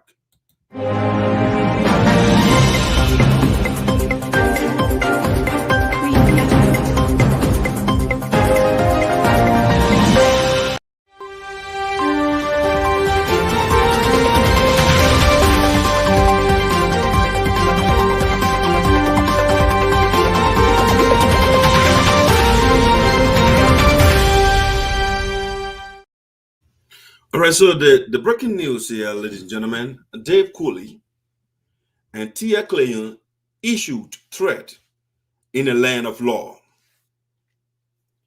Dave Kulee and Teah Kloyan issued threat in the land of law. Okay, you see, I deliberately added the word law to tell you that we are not in a lawless country. Okay, when you're in a lawless country, then you can threaten people. You can do that, and you go with impunity. Okay, so I mean, you see these followers of the edentulous lion or the spineless lion, and sometimes sometimes I try to make sense of how they think or why they do what they do, but then when I make sense of some of the things they do is because of the incessant imbibation or the incessant drinking of alcohol. And that's what I can conjecture. Because you must be drunk to say certain things or to write certain things. So Dave Kulee, I know it's not Teah Kloyan that wrote that. I know the guy, I know Dave Kulee writing style. Dave Kulee and Teah, the two of them sign it, right? The signature on the communication. So one would conclude that the thread is from the two of them. So Dave Kulee, they ousted the president of the Iowa chapter that was suspended for time indefinite, whom now I am told the information coming into the speculation room, the new leadership right now, they have prepared a communication to send to him to sign for his resignation, to leave permanently. That's what they are working on right now. So sooner rather than later, we'll bring the communication and to break the news to you. So, but the guy, just 2 persons in the Iowa chapter, 2, out of the prior administration, all right, 2 persons now on board. The 2 persons are Dave Kulee and Teah Kloyan. Those are the men, because those are the 2 people that are representing the edentulous lion in Minnesota. The one when they went there the other day, you see how the cold they were, I said, come on. Before then, imagine when green coat geo comes somewhere, everybody that wants to see green. Who is the guy that people are celebrating like this? And the guy now becomes living room president for Dave Kulee and Teah Kloyan. And so when an announcement was made the other day, when the new administration, when they suspended Dave Kulee for time indefinite, we told you Teah Kloyan, he went in solidarity with Dave Kulee. Apparently, the only the assumption that one will make, for which Teah Kloyan joined Dave Kulee, it could be that Dave Kulee gave some of the $45,000 to Teah Kloyan, because that's the only rational reason I can see for which the guy would be supporting Dave Kulee. And all the other members, come on, if we use the rule of majoritarianism, what can one man do? Only one man beyond Dave Kulee. So what can he do? So the only thing I can think is Dave Kulee probably gave him some of the money. And that was Teah Kloyan, because it doesn't make sense for somebody to take $45,900, put it in the chapter account, not in his property account, and the man will turn around and say the money is not for the chapter. If the money is not for the Iowa chapter, why you put the money in the account? He can't answer that question. And the people are asking and checking the people out and disrespecting the people. And you say, oh, I don't get college degrees, and so I can say anything to people. And so the only conjecture, the only prediction, the conclusion I can reach, for which I think Teah Kloyan is supporting Dave Kulee, is because Dave Kulee bribed him. He gave him some of the $45,000. That's the rational conclusion that we can reach. Now, the members made the decision to fire Dave Kulee. They suspended him right now for time indefinite. But when the members came out, we read the communication the other day, the two guys, this guy and this guy. This guy was the former president for the Iowa chapter, Dave Kulee. And this guy was the secretary to him, bearing just the name. Because, come on. When a man writes a sentence, it's an embarrassment to us. So Dave Kulee will write his cacology. Cacology is terribly written speech too, or spoken or written. So Dave Kulee has master's degree.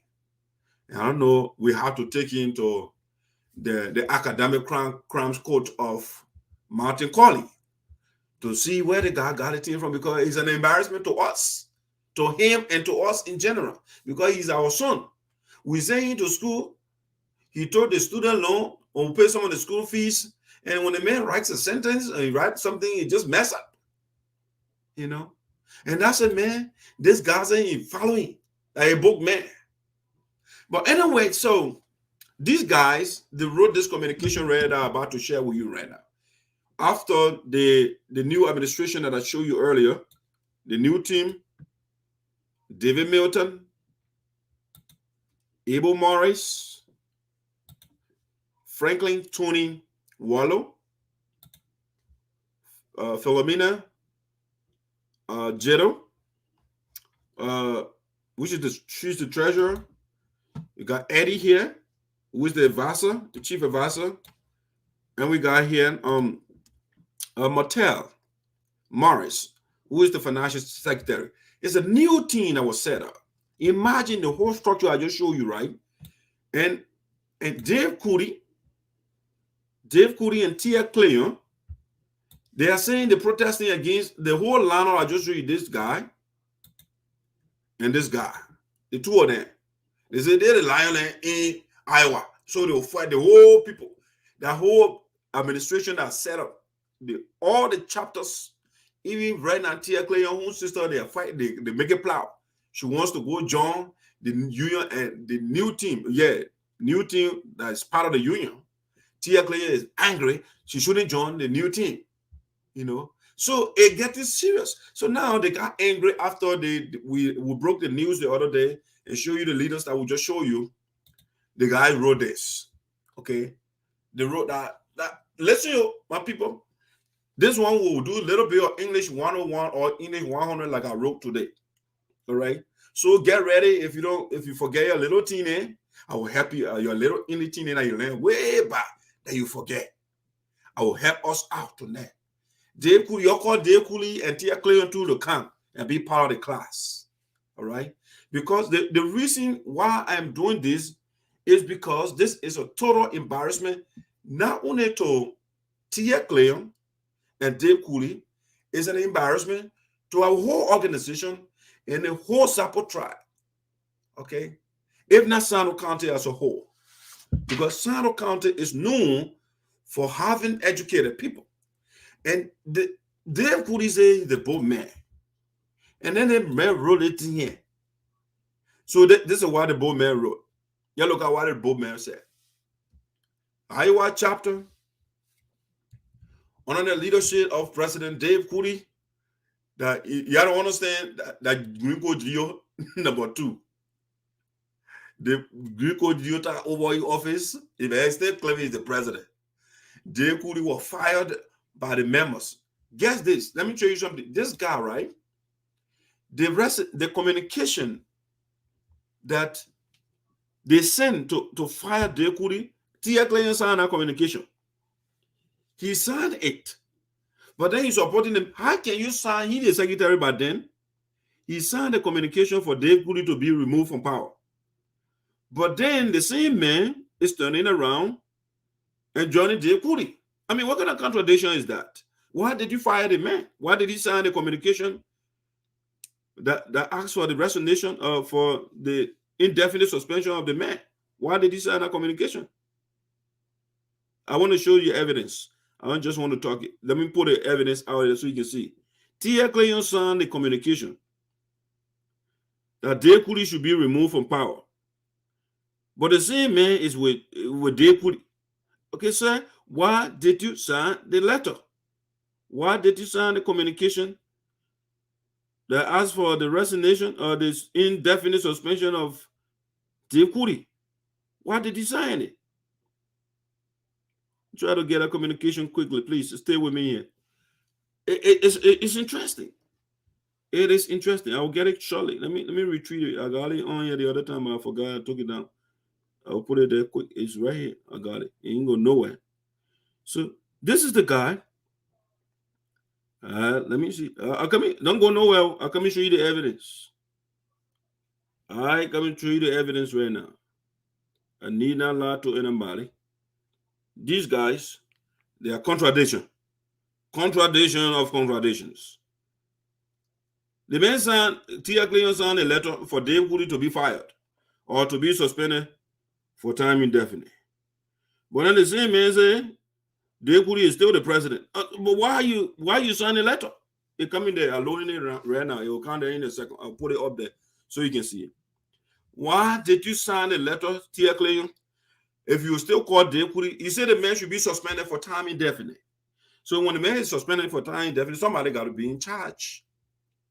Okay, then let me show you the letter, the closing page for what is signed.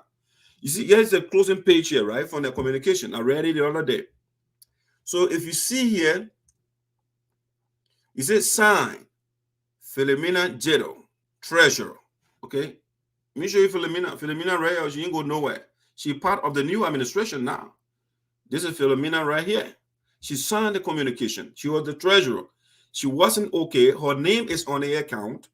Dave Kulee wanted to take $45,000 and put it in the account, and they're asking, her name is on it. She could get in trouble as well. So they say, you know what, we got to deal with the guy teaching you a lesson.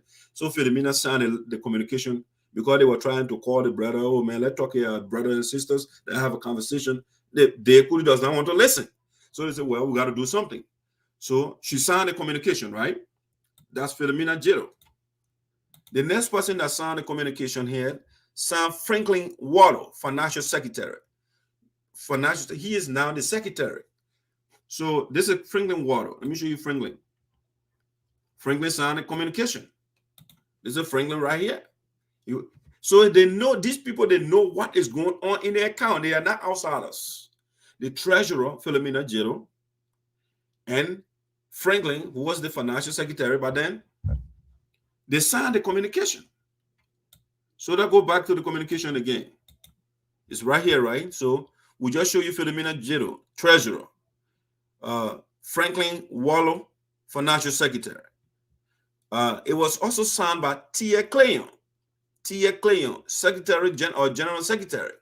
The guy right here, Teah Kloyan, that is now supporting Dave and calling Dave Kulee president. Okay, how can you sign the communication to suspend Dave Kulee for corruption for time indefinite, but now you join Dave Kulee, you're writing another letter and calling the man president? So let me complete the total memos that signed this. So Teah Kloyan, I just show you right now. You got Isaiah K. Manning. Okay, I don't have Isaiah picture here, but he's the spokesperson. Okay, Isaiah signed, the spokesperson signed the communication as well. And then it was approved. It was also signed by Abel Morris, who was the vice president under Dave Kulee at the time. This guy right here. So I just show you all the officials under Dave Kulee. They approved the communication. They signed it. But this guy, who is the chief filer of contradiction, he signed for that guy to be suspended. But then he said, I'm still with the man. The man is still the president. I mean, which one now? Teah Kloyan. Is Dave Kulee suspended or not suspended? Is he the president or not? Which one? Why did you sign the communication if you think the man is still the president? So now their communication, the two of them, they come to them. The guys, they're just confused. Right now, they don't know what to do. So they're just doing anything. So they say that the author here that Dave Kulee wrote about the article that Teah Kloyan wrote it. Iowa chapter under the leadership of President Dave Kulee. Okay, Teah Kloyan is signed for Dave Kulee to be suspended for time indefinite, but he said the man is still president. Okay. Want to used. All right. The man said two, right? Two is what? What part of speech is two? Preposition, right? So when you say two, the verb that comes after that, you can say used. There is no way you can say two. It's also called infinitive. So you can say two used. Okay. Now the master degree holder that Dave Kulee wrote it in, and now Teah Kloyan. Iowa chapter under the leadership of President Dave Kulee. They say want instead of saying once. He said the subject is Iowa chapter. All right. So Iowa chapter is singular. So in English 101, is a singular subject takes a singular verb. So he didn't say Iowa chapter want. No, the subject does not agree with the verb. So Iowa chapter wants. Okay. He said Iowa chapter under the leadership of President Dave Kulee wants. I don't know why they put the comma here in the first place. But anyway, that Dave Kulee, and the poor man, and the men are trying to outsmart those smart people in the chapter that are working with him. You thought he's so bright. I would have both man. So Iowa chapter under the leadership of President Dave Kulee wants. It's not want. Okay? So Dave Kulee learned that one. Now, what's in your canto class? Wants to use, not used. You can't put a D there. You don't need a D because of the two here, T-O. In that toe, by the way, is two. It's pronounced like the T-O-O. So to use, not to used. All right. So read it again from the beginning to make sense of it now. Iowa chapter under the leadership of President Dave Kulee, without a comma, wants to use without a D. Want to use this public, they say media. Okay, you can say this. TH, I say this, and you say media. Media is the plural of medium. Okay, so you can say media. This probably media. No, this probably medium. Then will make sense grammatically. Okay, so just I even finish with the first sentence here. The first sentence. The man, they just screwed up because they don't know what they are doing. So we want to use the verb in the past. He doesn't know where to use the past there, where to use the present tense, where to use the present continuous. He doesn't know. They just guessed it. The grammar English is not a guesswork. When you understand the fundamentals, the basic, you can go to the PhD, that is same thing. But if you say you don't do the fundamentals, you don't understand the fundamentals, you will get probably, even if you get a PhD. And that's why the author of this piece, that Dave Kulee or that Teah, and what they're going through here. So I don't know what I should continue because I ain't been feeling with the one sentence here. The first sentence, it ruined already in Yama. Iowa chapter under the leadership of President Dave Kulee, and he said want. It wants to use. He said used. This public media. He said public media. No, public medium. To condemn the two men they say they condemn the general body. All right, we want to use the media to condemn the diabolical and subversion behaviors. What? Diabolical and subversion behaviors? What is that? If you want to say, you can say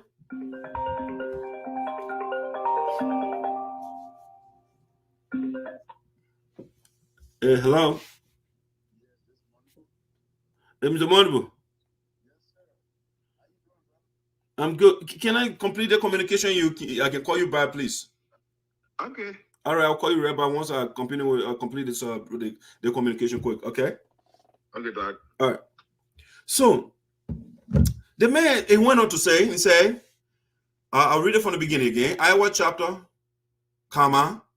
You got everything. Run-on sentence, the subject, verbs, agreement, they are in commotion. You put in a word that comes after two in the past, and all of those things. Iowa chapter under the leadership of President Dave Kulee, comma, want, instead of wants, to used, he said use, he said used. He said we use this public, and he said media, instead of medium, to condemn the diabolical and subversion behaviors. Damn it. My man, it got to be at least subversive behavior. Subversive with S-I-V-E. And not S-I, you can't say now and now again. Come on, dude. Subversion behaviors. I mean, come on, you come to my free class here. Let me give you a free lesson. You don't have to pay. Subversion behavior.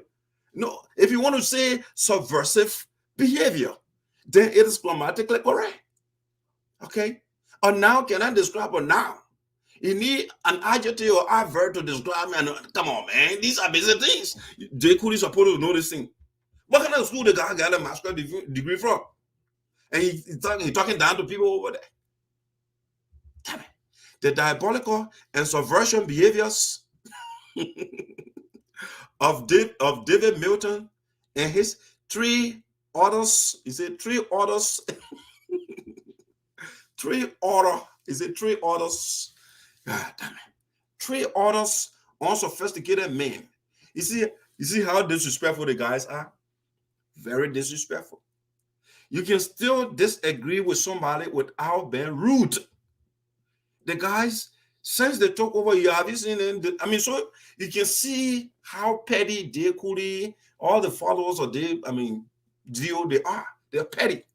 They call people names. They say, you calling somebody unsophisticated and you wrote this thing? Is that how sophisticated person can write? You just show your own simplicity. Just from I don't even finish with the first sentence yet, and you are saying, you calling somebody unsophisticated. You said David Milton and his 3 orders. 3 orders. Okay, 3 orders unsophisticated men. All right, they are Dave Kulee, and Teah Kloyan, that is sophisticated people in Iowa. But that the communication reading here, now I'm a communication. That is sophisticated people reading here, so I don't go nowhere yet. I say subversion behaviors of David Milton and his 3 others unsophisticated men claiming to be head of interim government of the USAA Iowa chapter. Okay, Dave Kulee went on to say, we are asking all our membership to stay away from these 4 men. Okay, so they're asking from 3. You see, they come from 3 now, it's going to 4. So I don't know how many now, but anyway, they said the 3 or they said 3, right? Now the man said 4. So the number going all small. They Kulee, my people. The guys are confused. So you jump for 3. Iowa chapter honoring the leadership. I'm reading it the way he wrote it. So don't say that I don't want making grammatical mistakes. All right. I read it the way they wrote it. I will not edit it right now, so I'll just read it the way they wrote it. I say Iowa chapter honoring the leadership of President Dave Kulee want to use this public media to condemn the diabolical and subversion behaviors of David Milton and his 3 others unsophisticated men claiming to be head of interim government of the USA Iowa chapter. The next sentence, we are asking all our membership to stay away from these 4 men, okay, from 3 to 4. The guys can count. They can be consistent. These men are part of the disgruntled, they call it people disgruntled. Who is disgruntled here? Who is dissatisfied? That you, brother. You are the dissatisfied man because they fire you for the corruption. I don't know what the guys did. They suspended the man. You was going to fire the man right away. The corruption that they carry on, that's something you just want to fire the man. All right. But anyway, they're trying to be nice to the brother a little bit. But you're not listening. So they say to stay away from these 4 men. These men are part of the disgruntled group supported by Francess Clarke. Okay. The guy don't even know how to spell Francess name. I mean, the woman name all over the place. But Dave Kulee and Teah Kloyan, they are so lazy to the point where they can't even find a basic thing. So this is not how you spell the national president name. It's not Francess Clarke. Okay? That's not how she spell her name. So maybe that different person you're referring to here. Okay? Francess Clarke. No. Who is considered a breakaway from the national leadership of USA. So, Francess, they say Francess that break away. In your chapter, including the guy that's supporting you, they could rail. The men that supported him, the men signed a communication for Dave Kulee to be suspended. But he said that people that Francess Clarke Myers broke away.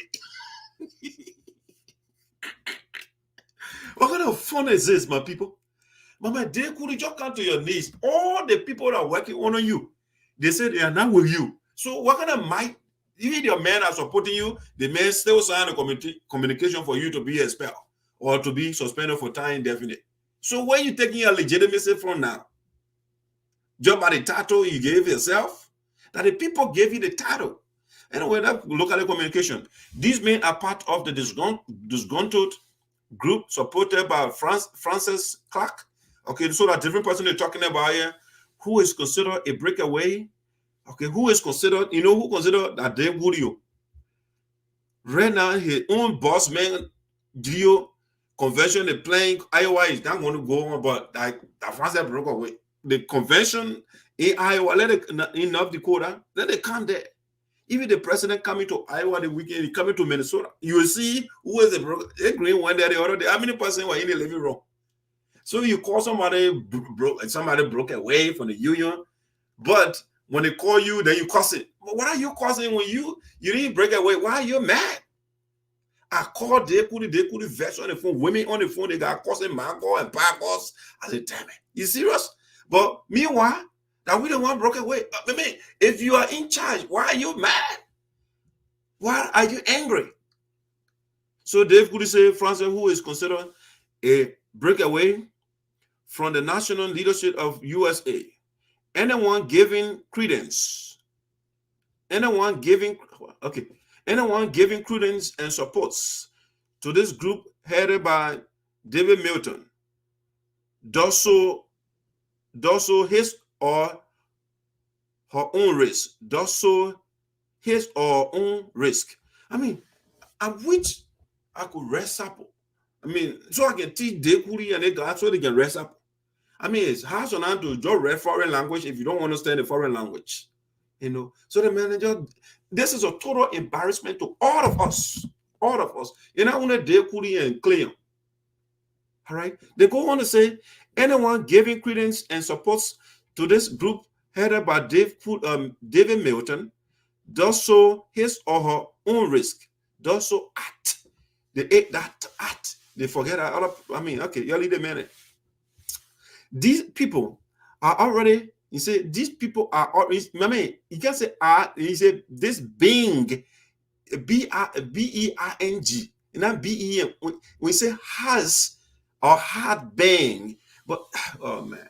But once you say are, you can say B-E-E-N. It should be B-E-R-N-G, being, all right? These people are already being so they could just call in the teen. Guess what? Being supported to the Iowa secretary. What? These people are already being reported, he said, to the Iowa Secretary of State office for trying to illegally operate on the banner of the USA Iowa. Okay. So Kulee is now they say they reported the majority. There are only two of them running the organization. The two of them, I didn't want to get Iowa chapter. So the two of them, they reported the majority to the Secretary of State of the Iowa of the state of Iowa. They support. This is what we call in philosophy basic fallacy. They call appeal to fear. They're trying to scare people. Now but it's a Mickey Mouse intimidatory strategy here. It's too basic to make anybody afraid. Okay, so this is, I mean, what evidence, what document do you have? Because the USAA Iowa chapter is on the union, and we have the 501c3 and all the documents.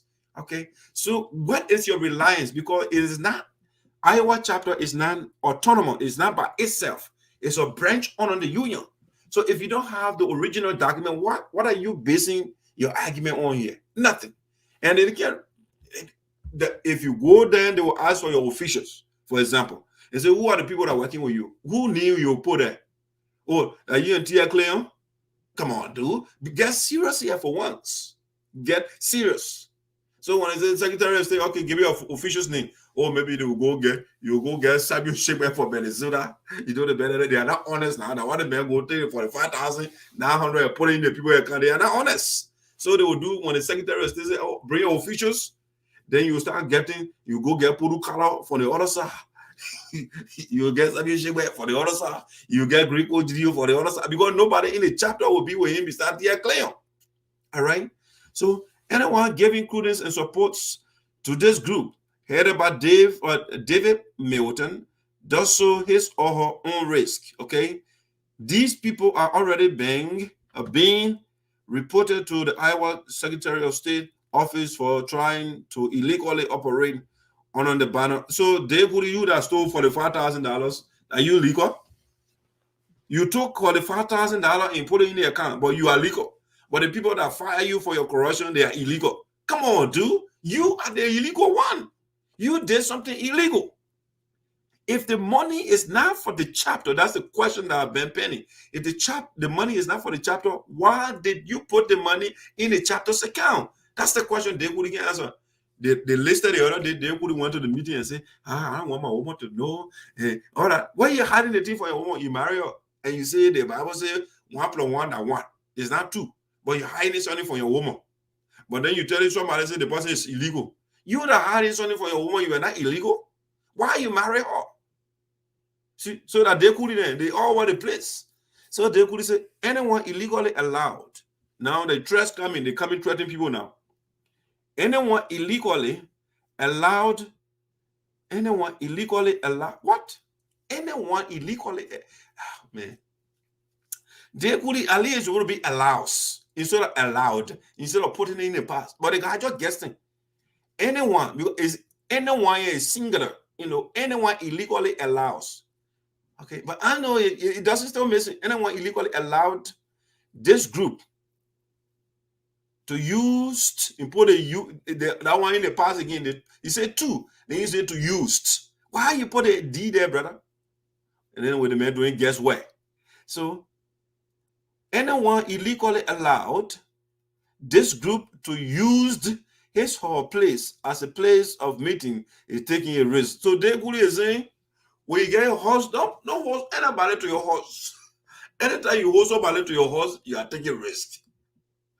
So when you get your own property, you pay your rent, you pay your mortgage, you do everything there, you can't bring somebody to your horse. It's legal, it's a risk because they fire you. This is so basic, it's elementary for your level. You say, oh, you educated man. This is so basic. My daughter in preschool. She can do a better job than this. The man say these people are already being reported to the Iowa Secretary of State office for trying to illegally operate on. He said trying. He said they are operating illegally. He said they are trying. Okay, so you are reporting somebody for trying. You didn't say the person is doing it. So the secretary said, you call it, say, sir, these people, they are trying. He didn't say they are doing it. He said they are trying to. So why? The man did not do it. He's trying. So you reporting somebody for trying. Okay, the poor report you for not trying, for stealing your own in your case, for stealing and lying even to your woman. That one. So therefore, don't get yourself in. And if I were you, I would leave Facebook because your thoughts are not coherent.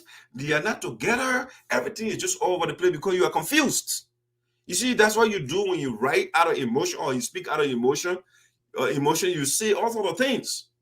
Okay? So Dave Kulee is saying, let me end the communication so I can call people here. Anyone illegally allowed this group to use his or her place. His or her place. He say his or her place. Somebody who play and they could say you are taking away when you host somebody to your place. What is wrong with hosting somebody to your place? That if I bring the person to Dave Kulee's house, then you say, oh, it's a problem. I'm not coming to Dave Kulee's house, but Dave Kulee to his or her place, to my own house. The place I pay my rent, to my own apartment where I pay my whatever they do with the house mortgage, the apartment I rent. Dave Kulee say the place where you can pay your double and pay for your rent and your mortgage. Don't bring somebody there is your risk because they fire him. Anyone illegally allowed this group to use his or her place as a place of meeting is taking a risk, as we will not leave no stone unturned. Okay, this is where the threat came from.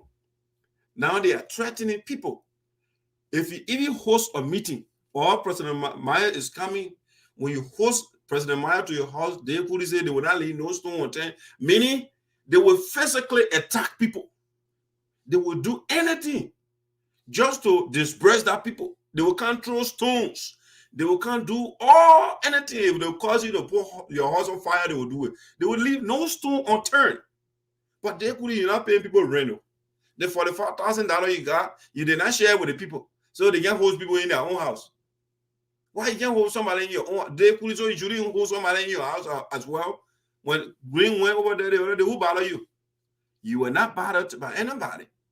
So why the people should not hold they shouldn't hold their meeting? They can't host people in the house to have their meeting. So they start. I mean, you are not making sense, brother. Then nyama that I just read, they could yes, it's son. Then Teah Kloyan, the guy is signing you.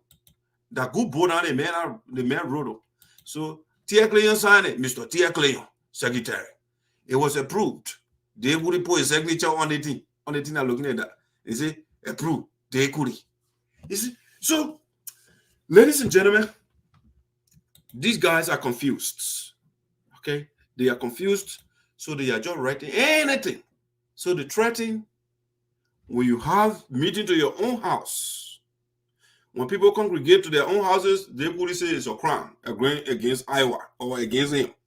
Don't host anybody to your house because he is the supreme ruler. You can't take him out of power, then you should not host a meeting to your house. So, dear Kulee and his buddy, Teah Kloyan. I mean, again, let me show you the line of the people. This is dear Kulee, Teah Kloyan. The two men are on one side, right? And that group of people right here. David Milton, Abel Morris, Franklin Tuning Wallow, Philomena Jero, Eddie Copley, Martin J. Morris. These people, they are on one side. But the two people say, we the right people. I mean, come on. Those of you that found on the team, these guys are serious? They are not. Two of you. Okay, how many persons you are? Martin, 1. Mattel, right? 1. Eddie, 2. Philomena, 3. Tony, 4. Abel, 5. 6, the president. So 6 was a 2. So the 2 say, we don't want the BB people there. We don't want to get a whole place there. The 2 of us. The 2 of us, whatever we say that, what will go? Come on, dude. You start a joke, but you go find someone to say that. Nobody paying attention to you. You lost your prestige already. I don't know what Teah Kloyan did the writing and then he flipped around. You signed the communication for Dave Kulee to be removed. And now you turn around, you're putting Dave Kulee again. Come on. Get serious right here, people. You get serious. Let me call the caller that you called. Let me call. And we'll look at some of your comments while the person is calling. Let me call this guy. It is interesting that our community or the men, you know what to do now. They're confused. Sit down and just watch. Your time over, you sit down, brother.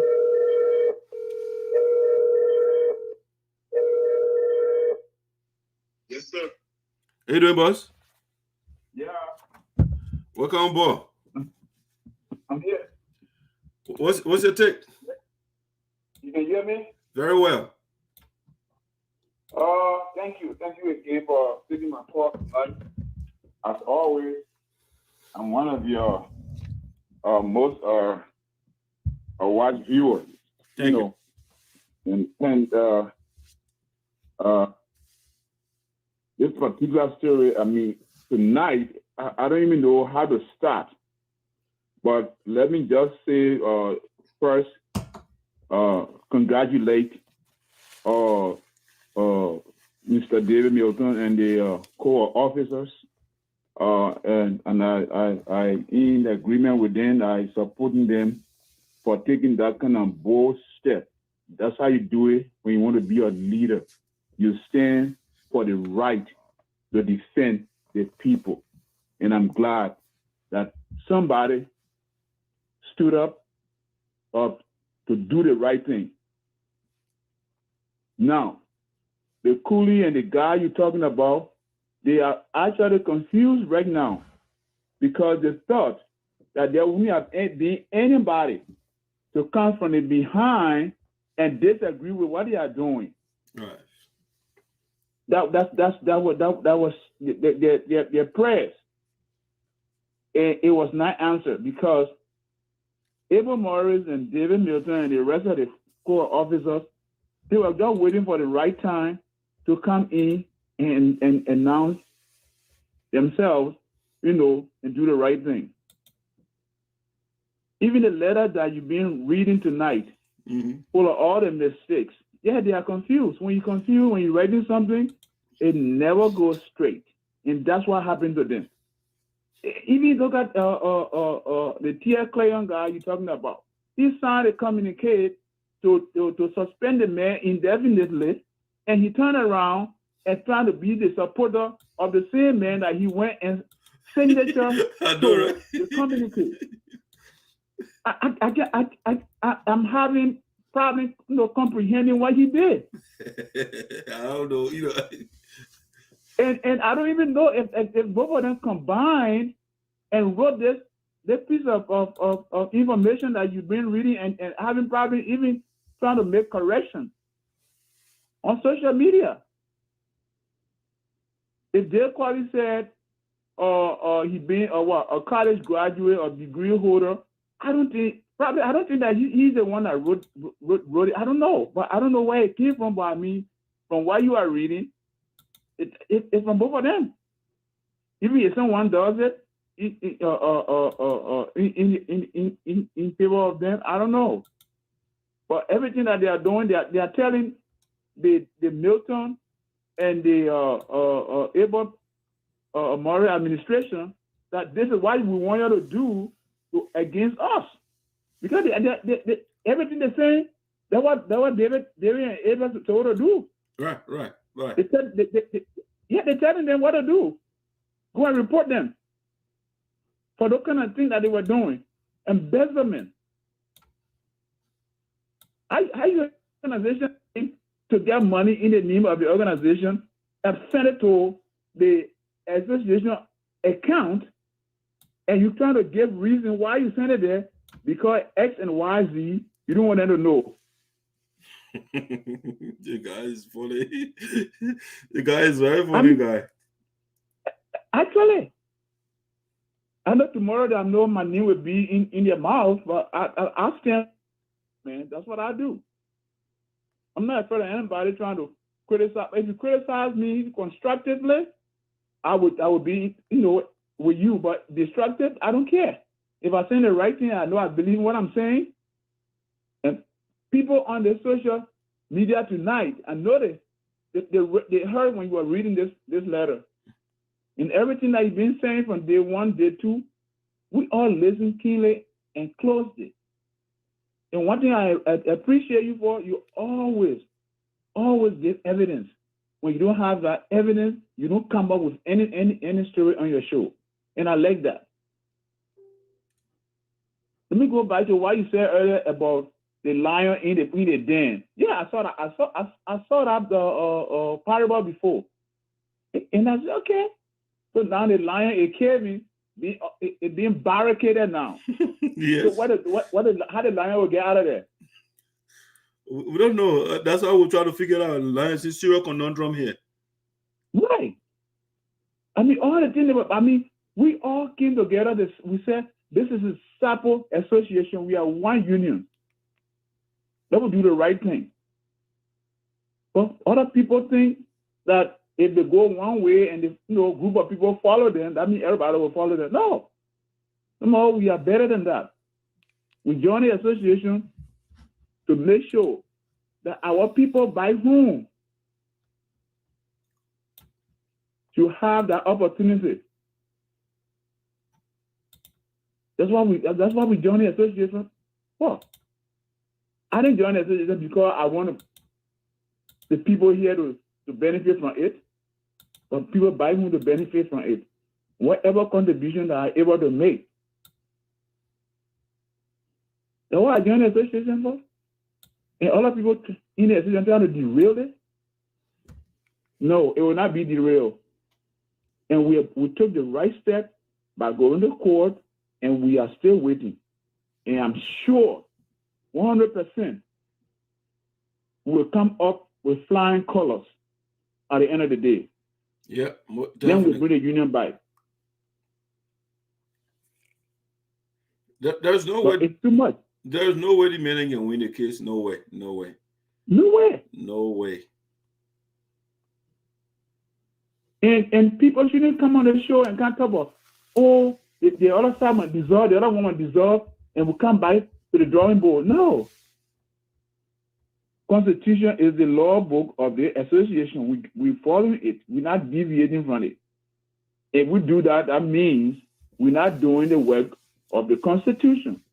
Not at all. Especially when you said sleepless night to read this book, and he now turn against the same book he wrote. Yeah, I mean, turn around. You can't do that. I call sleepless on so many occasions. Okay, I'll call you by my work. Okay, yeah, your work comes first, man. You come from work, you got to reach out to your brother. We can face it. We could have faced it in-house. But everybody want to show their what? Their boom. Everybody want to show their toughness. It's not about toughness. We want unity in the union. But at the same time, we will not allow just one person to think that he's the only book person. He's the only person that can lead. Yep. And that's the problem. Let me remind everyone tonight, we are in exile. We are not in our home. And where we are, we follow the law. If we can follow the law, no. We got to follow the law. Not nothing we're doing in Africa or in Liberia. We're licking the president butt. It's not like that here. The good thing about here, we all support the union financially, morally, in whatever way. We are doing it. We don't just sit down and just talk. So these people that are trying to derail the association, it will not be. We are watching. And I'm glad that the people from Iowa, they were able to stand up for their rights. And I applaud them. Yep. And we're looking forward. I'm looking forward to get on the soil of the state of Iowa and meet my brothers and sisters and embrace them with hugs. That's what I want to do. All right. And thank you. All right. Mr. Thank you. All right, thank you. That's Mr. Meyer. I mean, the guys that are following, if you're following, I think that's those of you in Iowa. I think Milton has a good advice here for you. You say, look, that the current leadership should report this text to the police before any gathering.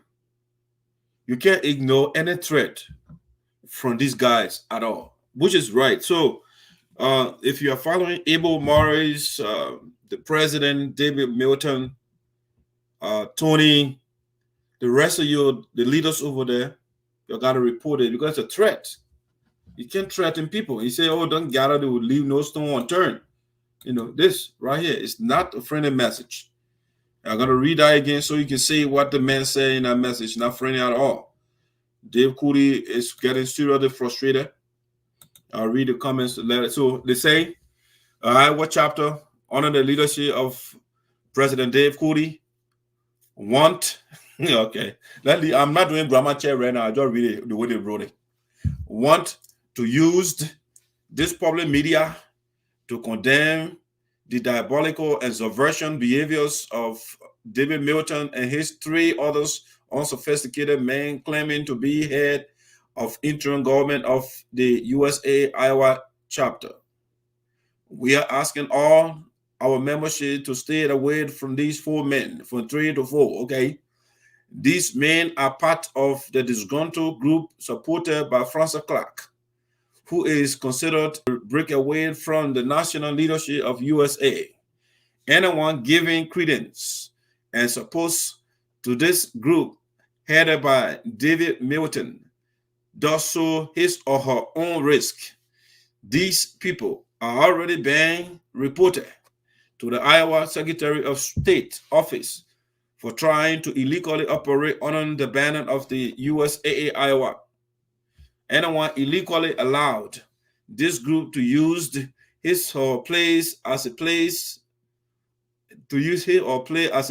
of meeting is taking a risk, as we will not leave no stone unturned. All right. So the man is threatening the people over there, and you have to do something about it. The local leader over there, the leaders, you have to do something about it. Like Milton rightly said, don't take it lightly. Take this, carry it to the police, and say, oh, this guy, he said, my own house, my own apartment, whatever I live, I shouldn't have a meeting. He threatening me. You know, that's what I call, that's why I give it this title right here. All right. No, not a lion in the cage. I give it a title right here. Dave Kulee and Teah Kloyan issue threat in the land of law. This is the land of law, the United States of America. And the guys are threatening people for they say, don't host meeting to your own place. You are doing it at your own risk. They will not leave any stone unturned. So anything is possible. They can do anything. They can hire people to harm you. I mean, anything, they will do it. So you can't take this lightly. Milton, that is right. You can't take this lightly. This is the land of law. Take this threat to the law. Let the guys be on fire. Take it to the law. Don't take anything lightly. We are going over there. We're coming. We are not taking anything lightly. We will let the security know. As a matter of fact, the president will have good security detail, because we can't take the guys lightly. Yeah, you can't threaten people in the land of law. If you are in Liberia, anything, you say anything, and you go with impunity. But over here, Dave Kulee is already in a corruption mode, and he threatening people. All right? So that's the situation the guys are faced with over there. Let me see. I see some comments coming in here. Mr. Meyer is idolizing the USA every day, talking. Well, I don't know. You say idolizing? Okay. So eventually you'll get in trouble again. The people then they'll come after you again. You know, they could pursue you. They also call you. Hold on, let me see. There's a call here. Let me take the call. Hey, Milton. Hey, Dad, what's up? Welcome to the show. Yeah, thank you. Thank you so much. I've been following you a little tonight, and I listened to that letter. I text, we saw it on Facebook, on Teah page. But if you look at our letter, right, that you just read, for me, that letter looks like a real threat. It's a threat, yeah, it is. The message in that letter. And this is America. People are free, and they have the First Amendment right, where you have the right to battle, a free speech, a right to worship. This America, people have the worship different gods. Nobody really care. But This is a free country. You cannot threaten anybody with even a text message. And that's the extent these guys are going right now. If the other people in Iowa feel disenchanted and don't want to be bothered with Mr. Dave Kulee and Teah Kloyan, they have the right to assemble. Absolutely. They have the right to assemble. Any other places that everybody can have the right to have meetings in their own apartment or the hall, or let's say house, or anywhere they feel safe or comfortable.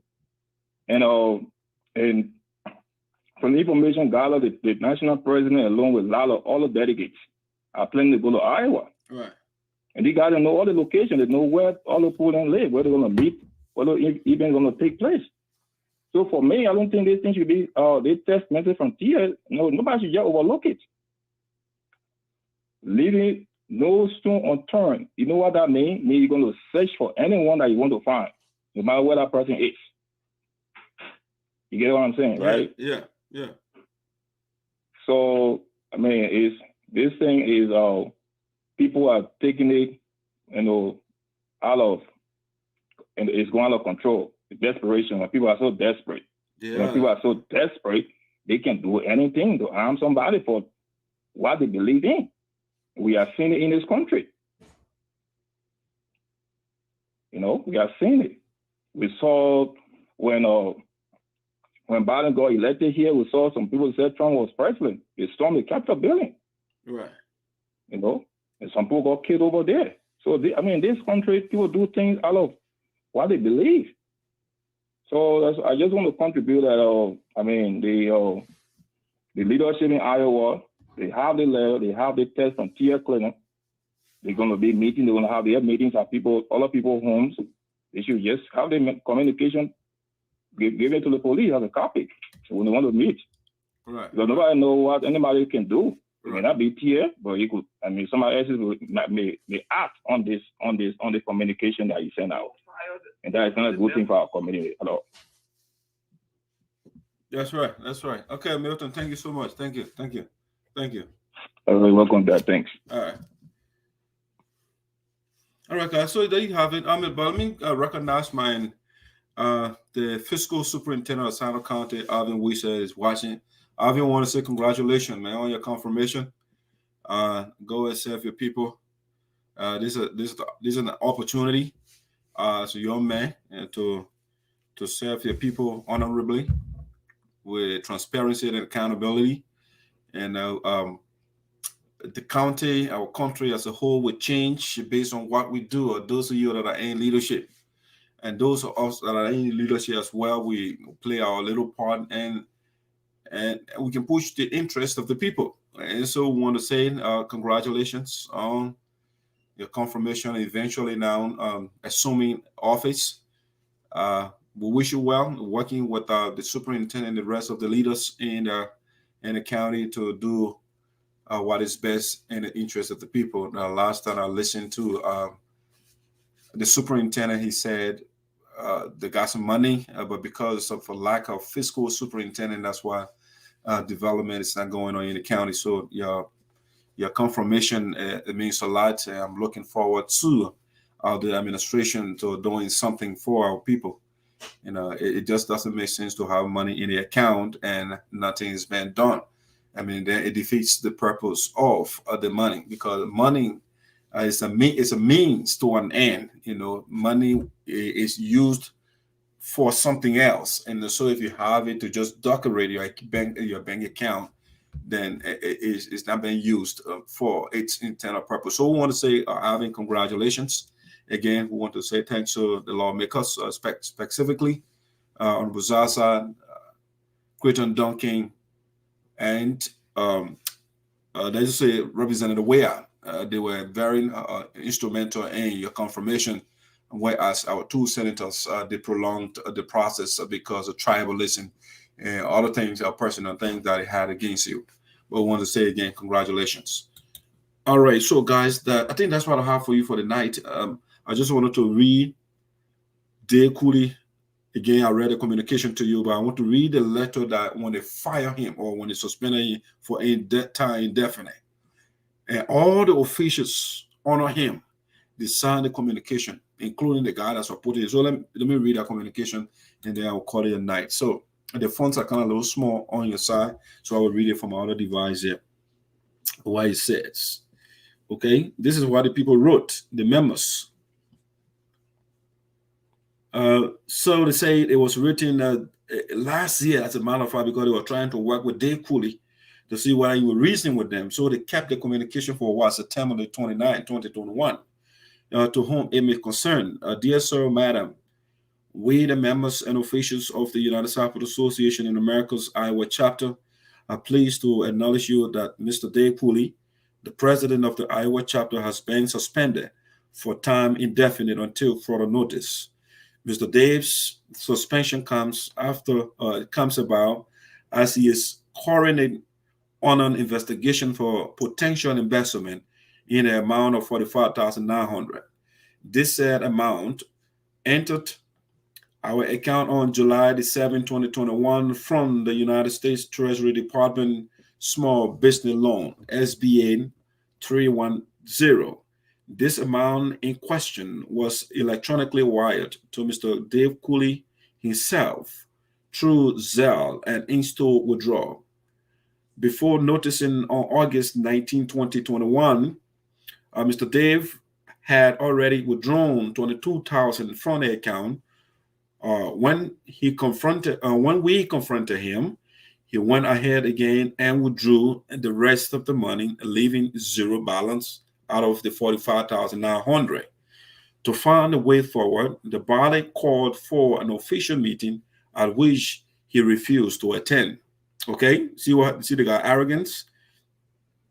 They went on again. They say, number one, on the 26th of September, the board presiding chair, Mr. Mark Z. Yama, the same Mark Z. Yama that says he recognized Dave, not Dave, but Green Gidio, that the same man. And he's saying for peace, but I recognize Green Gidio. So they went on to say, the communication says, on the 26th of September, the board presiding chair, by the way, there is no board chapter. The chapters don't have boards anymore. The boards have been dissolved. On the 26th of September, the board presiding chair, Mr. Mark Z. Yemen, convened another meeting at which Mr. Kulee testified that the 45,000 that they fully the quoting out, at which he testified that the 45,900 was his personal money, and that no way that our institution can generate such amount. You get his arrogance, the guy, that's how to do, that's how they talk. Now your personal money, okay, why your personal money did not go in your personal account and went in the organization's account? Why? And that's a question you can't answer. Number two, they said, the memo put here, Mr. Kulee also mentioned that he used our institution account to receive the money because he does not want his wife to know the money or about the money. That what it meant to say. There's a typo over here. Number three, he also stated that SBA, Small Business Administration, mistakenly deposited his personal money in our account. Why? How did they get the account number? How the small business people? You send the account to the people. So how did they get the account number? You send it. If you made a mistake, go to the people and say, oh, I made a mistake. I sent my personal account number or the organization. But you get arrogance. Oh, the people can't. We don't have the capacity. An organization you're leading and you say, oh, the organization does not have the capacity to generate this amount of money. What does it say about you as a leader? You just told us that you are inept. That's why that's why you were telling, you are in charge of the chapter. And you say, oh, we don't have the ability to withdraw to generate 45,900. You are telling the people, say you can't do the work. You don't have the brain power to generate that money. That's what it means. You don't have the mobilization skill. You don't have the lobbyistic power to generate such money. That's why you're telling them. So you lack the capacity to do so. You are not a leader, in other words. So he went on to say, the letter went on to say, despite all of Mr. Kulee's claims, he failed to prove that such money belongs to him personally instead of the United States Association in Americas, Iowa chapter. He has not provided any loan document to the board, neither the body, to explain his claims based upon the facts that we have gathered and the evidence clearly seen from the bank transactions. Mr.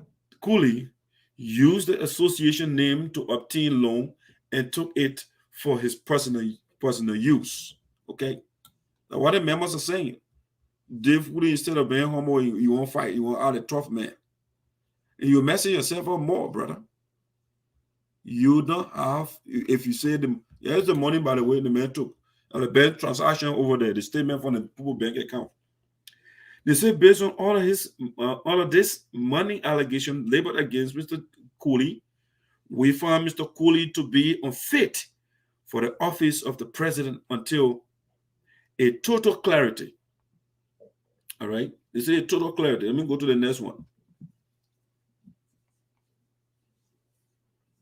A total clarity. Therefore, a total clarity is made. Therefore, Mr. Abel Morris will serve as acting president to take charge of the day-to-day activities of the institution. Thanks. Attested below, signed Philomena. All right. So all the officials that are working with him at the time, they signed. But Dave Kulee, Philomena Philomena signed. Franklin Waddle, he signed. Teah Kloyan, the man who with they put it down. This guy, he's the secretary, but then he signed. Isaiah, sorry, I didn't put Isaiah picture. Isaiah Manning, the spokesperson, he also signed. Then Abel Murray signed. These are the people that work with all his officials. The people say they don't want a brother, and the man say, excuse me, he had to almighty, he's not leaving. And so then you have it, ladies and gentlemen, a day Kulee for you about the members that did the writing. With them again, take Milton's advice and make sure that you took that information to the police. Let me see the statement here. I'm a spiritual man who I don't get time for that one. All right, spiritual man, go do spiritual things, sir. All right, guys, ladies and gentlemen, I don't do with spirit, I deal with human being. All right, that's what I have for you for the night. I want to say thank you so much for following Voices of Sinoe as usual. Yeah, more breaking news coming. We'll get into some details from the lawsuit, and don't stay away from the platform. You'll get more. All right. So that being said, we are out for the night. We gotta go to bed. All right. And so I will end the show now. There's something I wanted to play this morning before I leave. Hold on. Let me show you something here quick. I forgot. Before I forget something quick that I want you to listen to. It's very short. Nothing. Where am I? Boom. We get to that quickly. No, it's just a feedback here quickly. Something I want to listen to. I want you to listen to quickly. Where is it? Not this one. I put my volume up. Everything that are criminal. But there are documentations that Weah has gone ahead, spent $28,000. So if the money is not for him, why would you spend $28,000? So you see, you can also come in a public setting and get one impression. You go in your war zone and do another thing. And that's why it's difficult to see that you are sincere to what is going on in this community. But there are documents. Regional administration, they are not people that should handle the money. Regional administration, they are not people that should handle the money. Regional administration, they are not people that should handle the money. Regional administration, they are not people that should handle the money. Regional administration, they are not people that should handle the money. Regional administration, they are not people that should handle the money. Assemblée, un problème, tout ça du monde. Agitoba, Agabuga, tout ça du monde. Agitoba, un problème, tout ça du monde. Assemblée, Agabuga, tout ça du monde.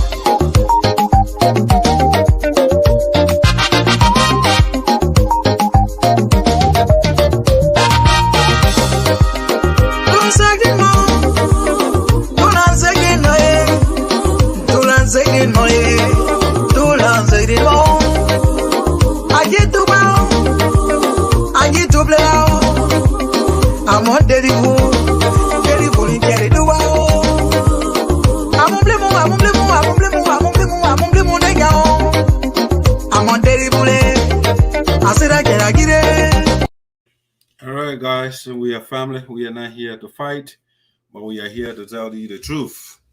If it is wrong, we will say it. When it's right, we want to praise you and we want to say thank you for watching Voice of Sinoe.